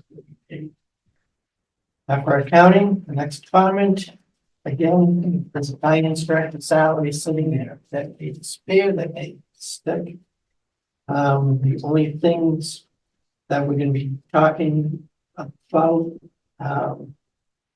you think that she increased her expenses enough, so this budget may actually, the expense side of it may go up a little. We're using a lot more consulting services, especially with the turnover that's happened there. We're about to put an offer out. From what I heard from today from Michelle is for an assistant town accountant, finally. And we'd still be looking for a financial analyst position. So the financial analyst that we looked for most of last year, we hired, he left. He went to his family in Texas recently, so we've had him for a little while. But so in the meantime, we've been backfilling with some services. Michelle, I know, is taking very good notes, and she's sucking all this stuff up as best as she can right now. So hopefully in future budgets that consulting piece will go down when she gets fully staffed. That'll help also. The audit services are okay. We got an estimate in from our auditors, so that's a good number. The assessor. What Kathy built into this budget, you see this $11,000 increase, and she put $5,000 net increase on expenses here. She tried her best to work around a piece of software that she needs. She would really like to get. That's probably the biggest piece of this budget. $7,500. It's called Near Maps. So right now, what happens, the assessors in each community in the town have all their residential parcels that have 9 years to visit each parcel to remeasure, to inspect it. So they have to cover so many parcels a year. And we've been behind the years on that, and they're starting to catch up. What happens is, a day like yesterday, when it was raining all day, nobody gets inspected. So they're in the office, basically. This product near maps is something that can let them zoom in to a level that Google Maps can't get to. And they can actually do measurements of properties based on this. And it is, from what Kathy is telling me, she's gonna let me see a demo, it's really incredible to the level of detail that you can see on this software piece. So it's gonna save her time, manpower, so she can make better use of the person who's supposed to go out and do those inspections. They're gonna be in the office on rainy days, if they can't go out on snowy days, cold days, whatever, they can do that in the office. Plus, being in the office, they can also help handle phone calls that come in. So she doesn't believe that her staffing levels in the future will change for an extra admin person, because now they'll have the use of this other person that could be in the office a little bit more than they currently. And be more productive while they're out there. So $7,500. It's worked into these numbers, and I think that's well worth it. One of the things that we did a couple of years ago with the assessors is we put in that consulting line item for them, professional services. And it really allows them to do 1 or 2 different appraisals each year. So they pick a property type. This past year, it was warehouses. So they picked a warehouse that went out and did an appraisal on it. They could take the findings of that appraisal and apply it to all the different warehouses in town. And we got a significant bump in the valuation of the warehouses for this current fiscal year because we were able to do that. So putting that money to that and doing the appraisals that we got is money well spent. And I think the $7,500 is going to be money well spent also for them.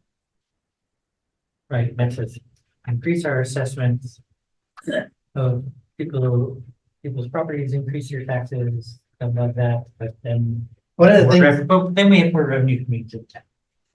one of the things that happens is people do things without pulling permits, sheds, pools, those types of things. The software is going to allow them to find those items.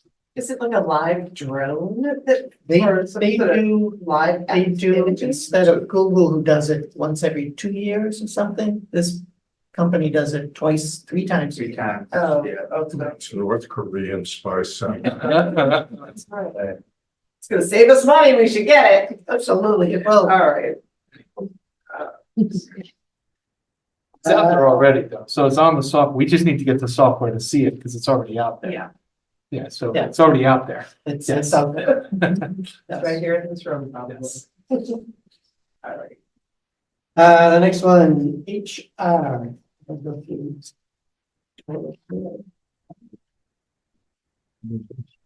HR, they have a request for a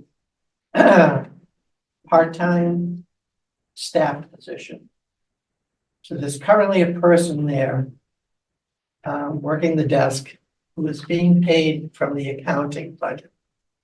And that's something that Alicia, 2 finance directors ago, covered for them, and it's continued. So they're actually going to bring it into this budget and find a person that will do more than filing, will actually help them in the office.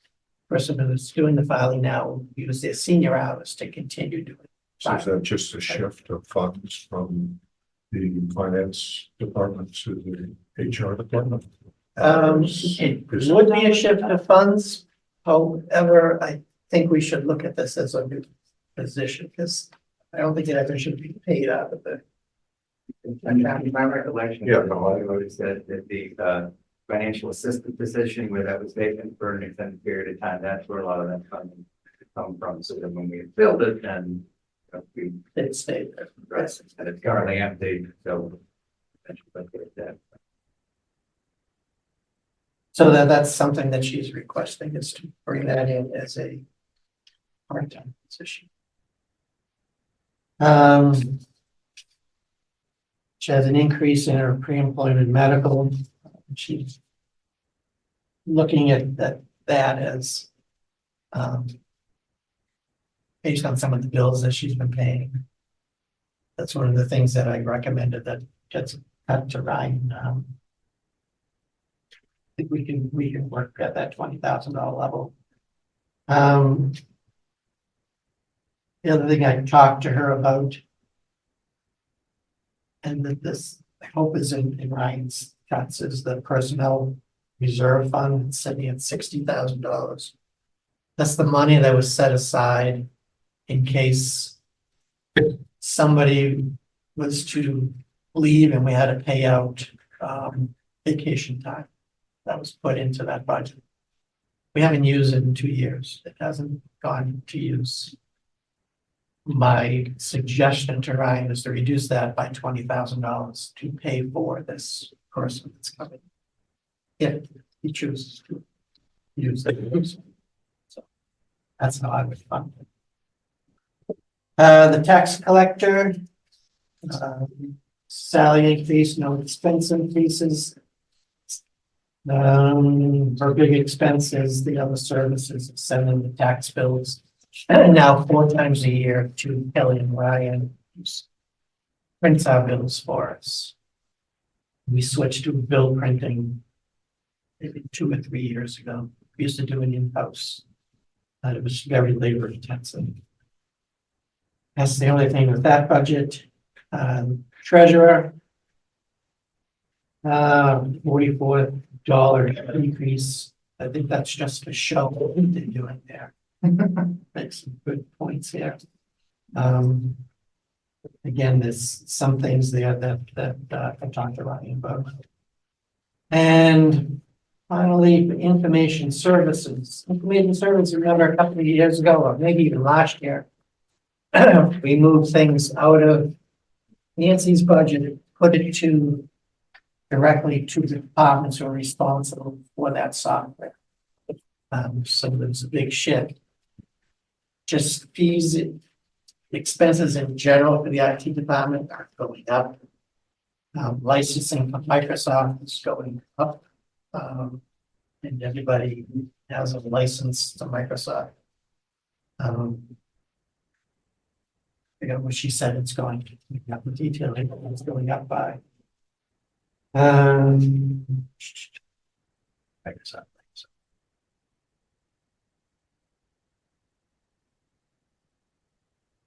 So in her budget, in her numbers, $425,000 for software and system contracts, $87,000 is just from Microsoft.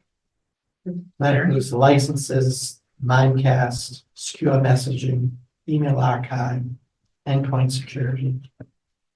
Purchasing monitoring is another. So those are the funds that are doled out to the departments? No, those are the funds that she's keeping in her budget. So she doled out the maintenance piece of the software. So the annual maintenance contracts, like police and fire, those types of things. The software that's specific to them. Because her expenses were going down. So to get a better, what we did last year was to get a better picture of how much it costs to run the police department, but the software.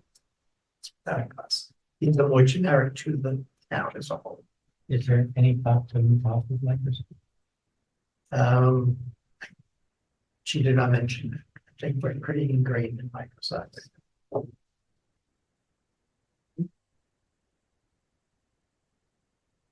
You have suggestions? We should speak to Nancy. What do you say?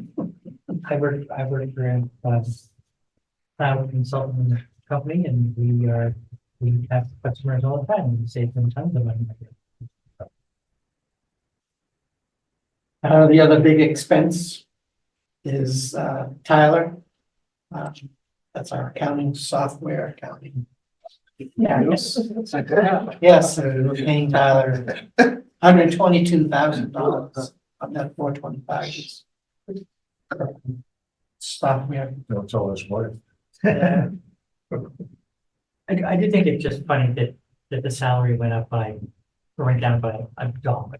It's like, oh, come on. I think it was how many things Yes. last night. That's what that was. The town clerk, just keep going here, town clerk, professional services, increase of $5,000. So that is the E-code. If you go online to the town's website, and you click into the town bylaws, it goes to a third party called E-code. That software hasn't been updated in a couple of years. She is taking the effort this year to update it for all the past changes to the bylaw. And moving forward, we'll keep it up to date. So that $5,000 increase should be sustained into the future. So that $9,000 is something that we're going to live with. Is there any increase in probably being up the elections budget, but related to the garage door clickers we're applying to vote with? So that is the elections. Elections are going up by 13,000 and change. The big changes there are police details. They used to get picked up in the town administrator office, I think a couple of years ago. They're now switched this year directly to the elections. She sat down with the police chief and came up with $17,000 estimate. That's the big number. She also has 3 elections coming up in FY25.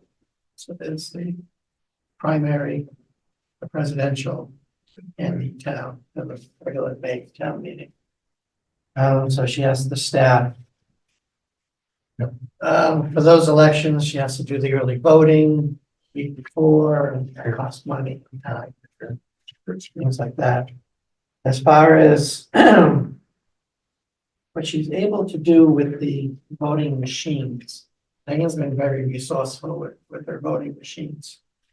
The ones that we use currently, a lot of towns are getting off that system. So as they get off, they put them up there in their town clerk world, their little listserv, and Diane grabs them whenever she can.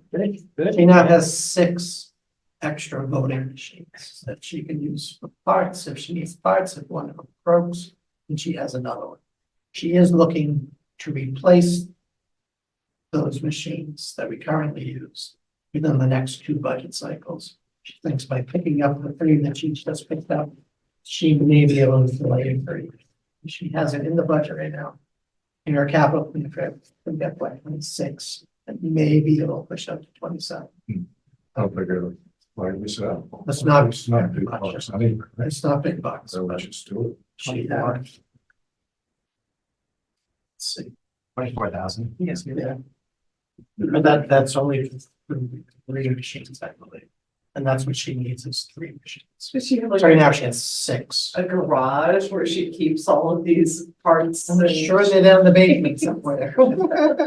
She's hoarding voting machines. She really is. Yeah, it's great. The language of this may not be a terrible thing. I well imagine there's a lot of turmoil in the whole voting machine world. You can imagine in the next couple of years, there being different regulations on the electronic voting. So delaying a little bit wouldn't be a terrible idea if we can. The other thing that she has in her capital plan is polling pads at $19,000. So remember, as you check in and the people go through the lists of people, that would now be on a laptop, basically, or Yeah, like an iPad. iPad or something. And so they can check in faster. They can, Is there such a rush at voting that we would need faster check-in? well, it's faster and accurate too. And it's also updated in the database too, so. Instead of having incur the printing that they incur for every change of or how many lists they have to print. This is just a piece of software now that you can use. Yeah. With that, I can check in with town meeting as well. Right, town meeting and voting. Town meeting info. Excellent, because that is where there's. That is the, Yeah. that's true. So new purpose. Yes. Steve, yes, let's go back to the police details thing. I mean, I get it's required, but I don't see it like it doesn't seem like the town admin budget is carrying had anything. Where that was, Narrow that was right? buried, was it in the second budget? Yeah, I'm not sure, you know, I think part of it also is a reflection of some of the costs, because there's now early voting too, with the expectations on that. So I think we may have pulled it out of other places before Tyler, but this is actually a probably more accurate reflection. of what And our it needs will be probably- in 2025. Maybe up through last year, it probably wasn't as much. Okay. Because now they have early voting for a full week, 2 Oh, weeks. oh, yeah, I don't- I know at one time, I think it happened last year, Diane actually set up 3 separate polling places for the early voting. It means you have to have. They had a precinct in each of the 3 locations. Yeah, no, I'm not questioning the cost. It's more that as we're scraping for pennies to ballot stuff, if that was somewhere and we can. Well, And that's one of And I think a lot Right. lesser amount was maybe buried in some budget at some point. Well, early voting is great, it is also. I think mandatory that we have the police stand. Always. Sessions. Well, that is all I have.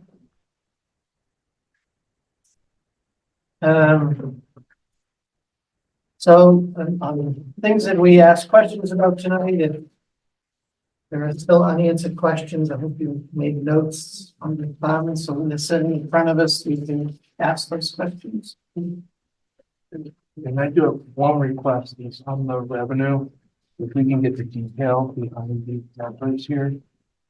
The expenditure item detail, where money is coming from and where it's not coming from.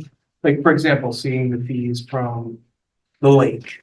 Like, where does that go in here, right? So if we have all bottoms up roll up into all the different numbers that are coming into town.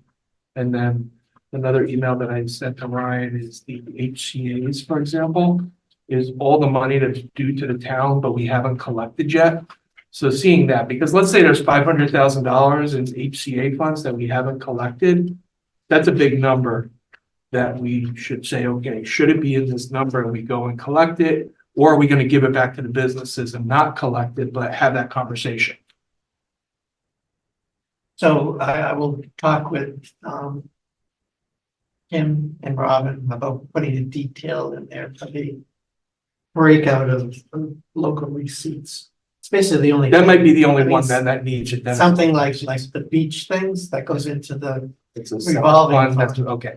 which isn't included, that's separate from the pocket. So it might be. But local breaking out the local receipts, we can sort of that. And what's not in there too, like the email that I sent Ryan, like if the select board decided that they weren't gonna go after the funds, they need to know how much is in there to say we're not going after it. So that spreadsheet has to be around somewhere. So basically what I asked Ryan is, I said, going back the last 10 years, I listed out all the HCA's and said how much revenue has come in from each of these businesses and how much has been collected against each of these businesses to see what the number was. And I think that's important to know, because if the selectmen don't know the number that they waived, that's a different issue. Yeah, I'll talk to the treasurer's office. So Steve, I mean, I guess one other capital question, right? I mean, half the cap plan is Indian Hill, right? I mean, it's that, or Ryan, we have a timeline for like level of detail and what that consists of and stuff. So the update on Indian Hill is that we currently have contracts out that are to get a OPM and designer services for Indian Hill. That's being opened on next week, which would be December Thursday, 28th. Hopefully, our plan is then to move forward to hire the OPM and designer with the objective of having the designer provide bid docs that we go out and then something we talked about with the finance committee, so that we will have the bid docs go out and then we'll have bids in hand for the annual town meeting and be able to come forward with actual figures in terms of what the cost will be to rehabilitate in the hill. In addition, one of the things that the board approved of their meeting last night is that we would basically formally requesting PMBC to assist us in with the appropriate scope of what that rehabilitation can look like. You know, I maintained that all along that the intent of what we're looking to do, editing is generally modest. Looking at the roof, which is at the end of its useful life, basically the work on building envelope, which means painting and placing the clapboards, things like that. And then painting and interior reconfiguration to be able to provide for a new home for school administration on the second floor and parks and recreation first floor and basement. Should also accommodate the after school programs that Parks and Recreation has. But I think it's important to bring PMDC to bring their expertise and their views to this, so that when we get on a floor town meeting, that the PMDC will be advocating respectively for you know, the scope that we then determine will go up to the bids.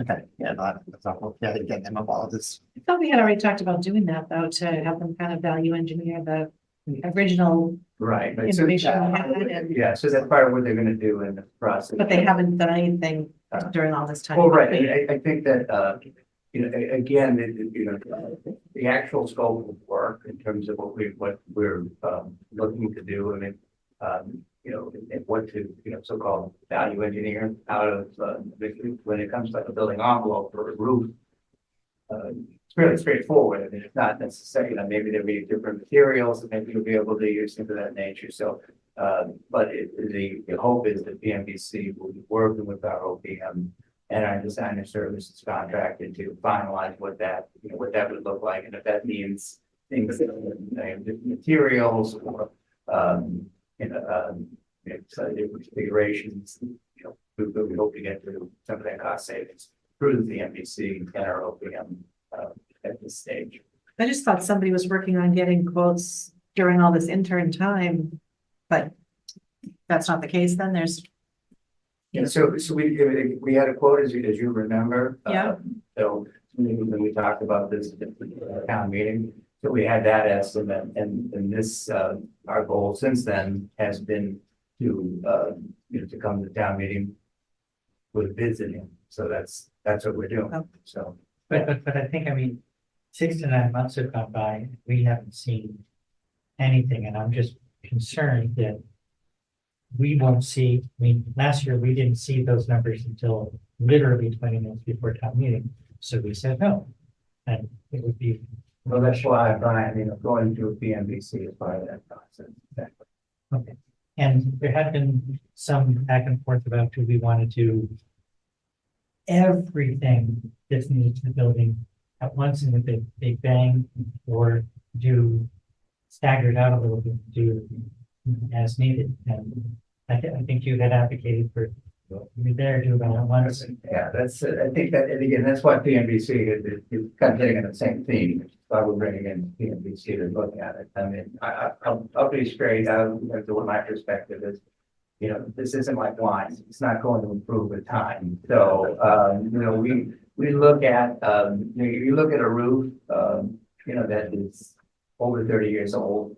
You know, that's one thing we talked about, maybe staging.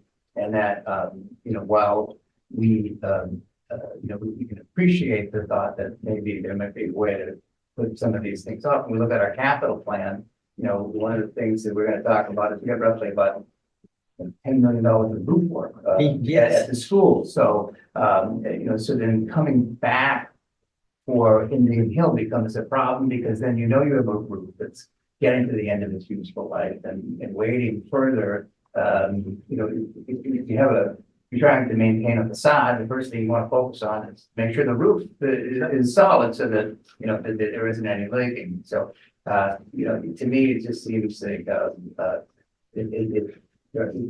expenses are to what, to some extent, what they are on this project. We know that there will be some tweaks and ways that we can incorporate some savings. But I would just say that my feeling is that trying to do this in any sort of phased approach is, you know, is problematic. And I think I also have to do, you know, the other thing that I would say to the finance committee, and I'd say to the select board, I also want to have staff excited about going into the building. So if we're, you know, not making the kind of investment into the building and making this sort of a half measure. I then have to go back to staff, I have to go back to the families, they're gonna be sending their their kids there for after school. And we're gonna say, well, maybe, at some point we'll fix this, at some point we'll fix this. And then when you have a capital project of this size, there are also mobilization costs that are associated with it. So to come back and try to bring the team back in and redesign things that we know we have to do, to me, it's just one of those things that I think it's more cost effective for the town to be able to attack that in the front and get it done at one time. Right. So what has happened though? Assuming it can pass town meeting, because there's a number that we could probably get town meeting to approve, and there's a number where we couldn't. And so, So what has happened though from the time we had that original quote right before town meeting to now? If you were saying that we need to get PMBC involved and we're getting quotes, but I mean, it's so. I guess what's just transpired is during that time, I guess I'm confused. Transpired is one person in town administration. So, yeah, no, Jerry, I mean, like, it would be great. I've also kind of been looking for guidance from my own board in terms of what we've been looking to do. Okay. So, I think this still meets that objective, so we'll have bids in hand, the project will be scoped accordingly, and be giving the finance committee exactly what you want. So, again, it's just. But I guess I'm not a reflection on what you're doing. Obviously, you have a lot to do, but what are we looking at for like a time frame then? So they've been working on getting bids. We haven't received anything back yet, Yeah, or As I said, the bids for the OPM and designer services are due back in December next week. so they've been out to the facility, they've done all that stuff, and you're gonna get documentation back soon. No, so we're hiring an owner project manager, Hired. so, right, so they would So- stay on throughout the course of this piece. And then the designer services would then be able to take the existing plans that we have, also working with the PMBC in terms of looking at ways that we can, add value to the project, to look at ways that we might be able to save money. And then be able to then go out with bids to construction bids. And that, the hope would be at that time when they come back, we'll be able to then hopefully come back to the finance committee and select board with it. So what's the likelihood that this is gonna happen in enough time before town meeting? It just seems like it's, obviously these things take time. Yeah. But if we That- haven't even hired the people to get the bids yet, Right. when do you realistically think we would have real numbers to So look at? I think that, we're looking, roughly speaking, to have something in hand, like probably 2 weeks before, 3 weeks in the month before town meeting. Thank you. now a lot of the work is already been done. Right. So it's slushing, yeah, in terms of the operational plan. Yeah. Okay. You just go. And then without that, it would take more time. Okay. One more question on Indian Hill. I know we have a lot of sunk costs in there. When we purchase the property, is there anything in the agreement that says we can't resell it? Well, the difficulty in terms of the resale would probably be for the debt we've extended for, so it's going to be for public purpose. So in terms of selling it for profit, that would probably. Not for profit, but if we sold it to like a church, we could do that. Well, if you remember, one of the primary reasons why we did buy it was that, the concern was that the building would probably be used for some sort of use such as that. And then that means you go from one non-taxable entity to another non-taxable.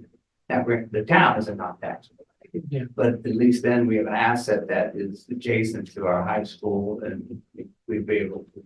No, I think that's good. I'm not looking like to increase taxes. I'm just looking as if the costs come in and this is a ridiculously overpriced project. And the town says that's just way too much money. We just cut our losses and say, okay, let's sell this property to somebody else. So it sounds like we have the ability to do that if it gets to that point. Right. That's an outlier, but. Yeah, and remember too, we haven't had a cost estimator that's looked at, scoping this out.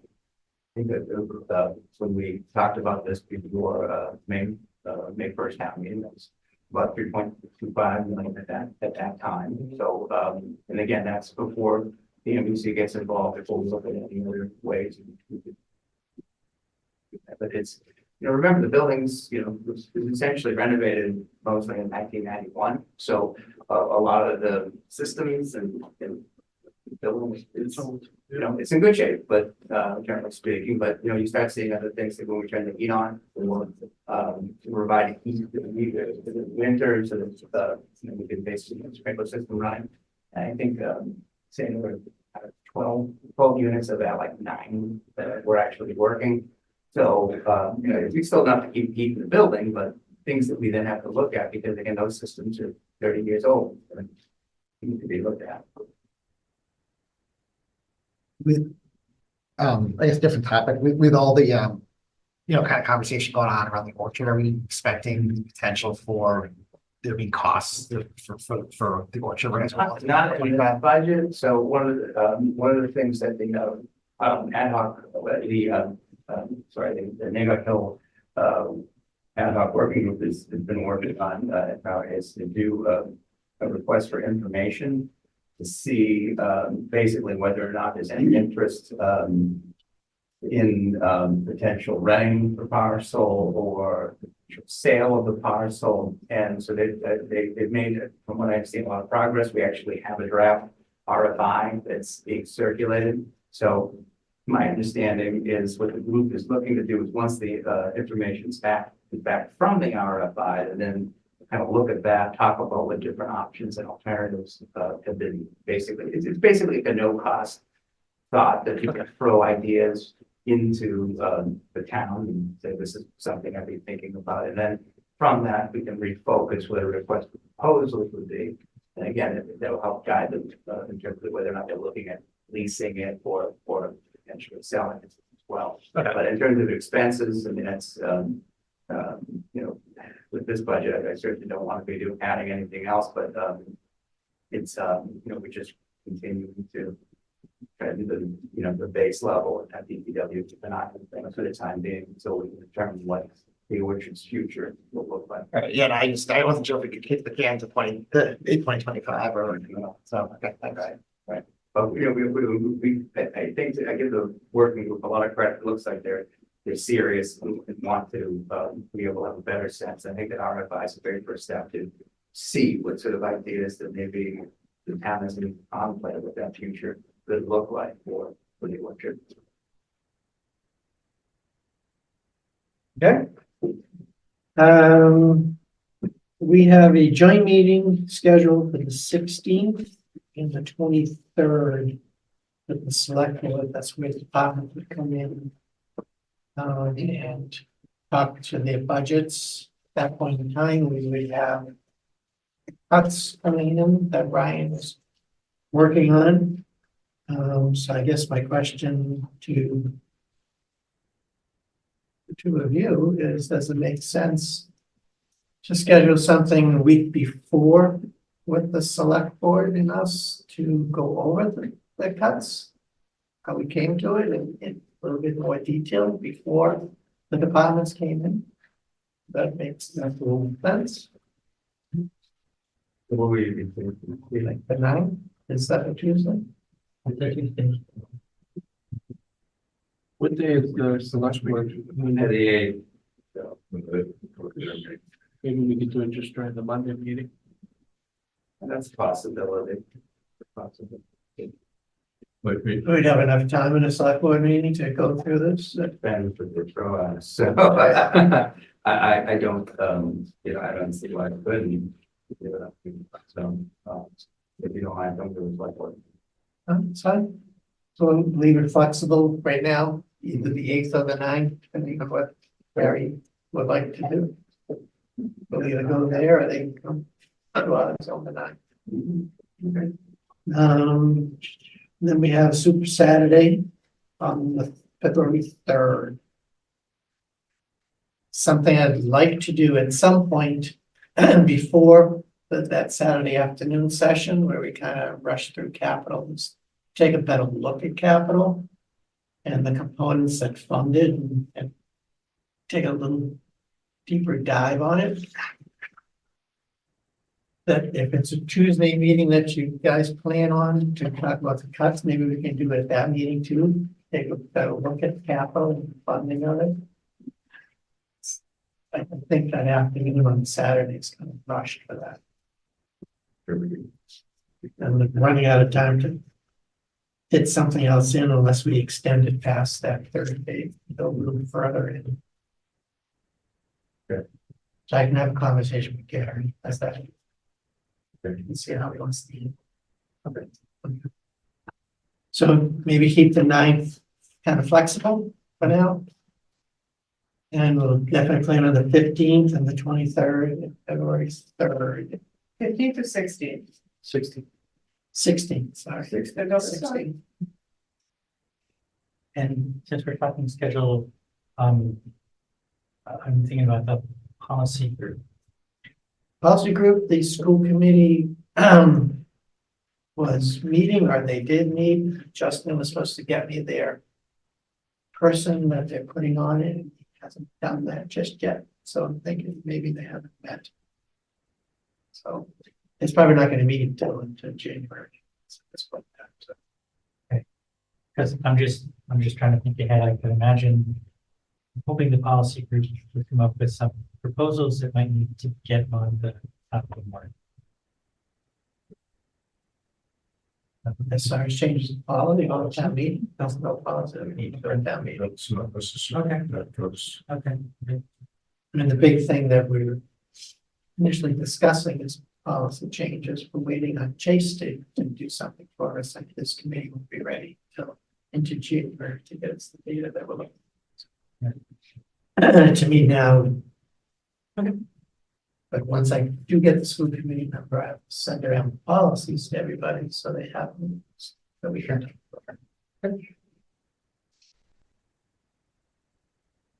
Okay, minutes, we have minutes, did we send them around? They were sent around months ago. Months ago.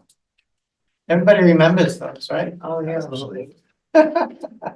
Right, so we have, my notes say that we have 12th and the 26th. Of September. Yes. Right. I looked at them, they don't find the 2 meetings. I'm sure I looked at them back in September also. And Fred had looked at them and said they looked good to him. Okay, I moved, well, Any motion? yes, I'd like a motion to, that we approve the minutes of 9/12. Motion. Second, all in favor? Aye. I move that we accept the minutes of 9/26. Second. Moving second, all in favor? Aye. Aye. Six. I make a motion to adjourn. Second.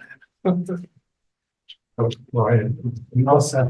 Alvin just moved. Thank you. to adjourn.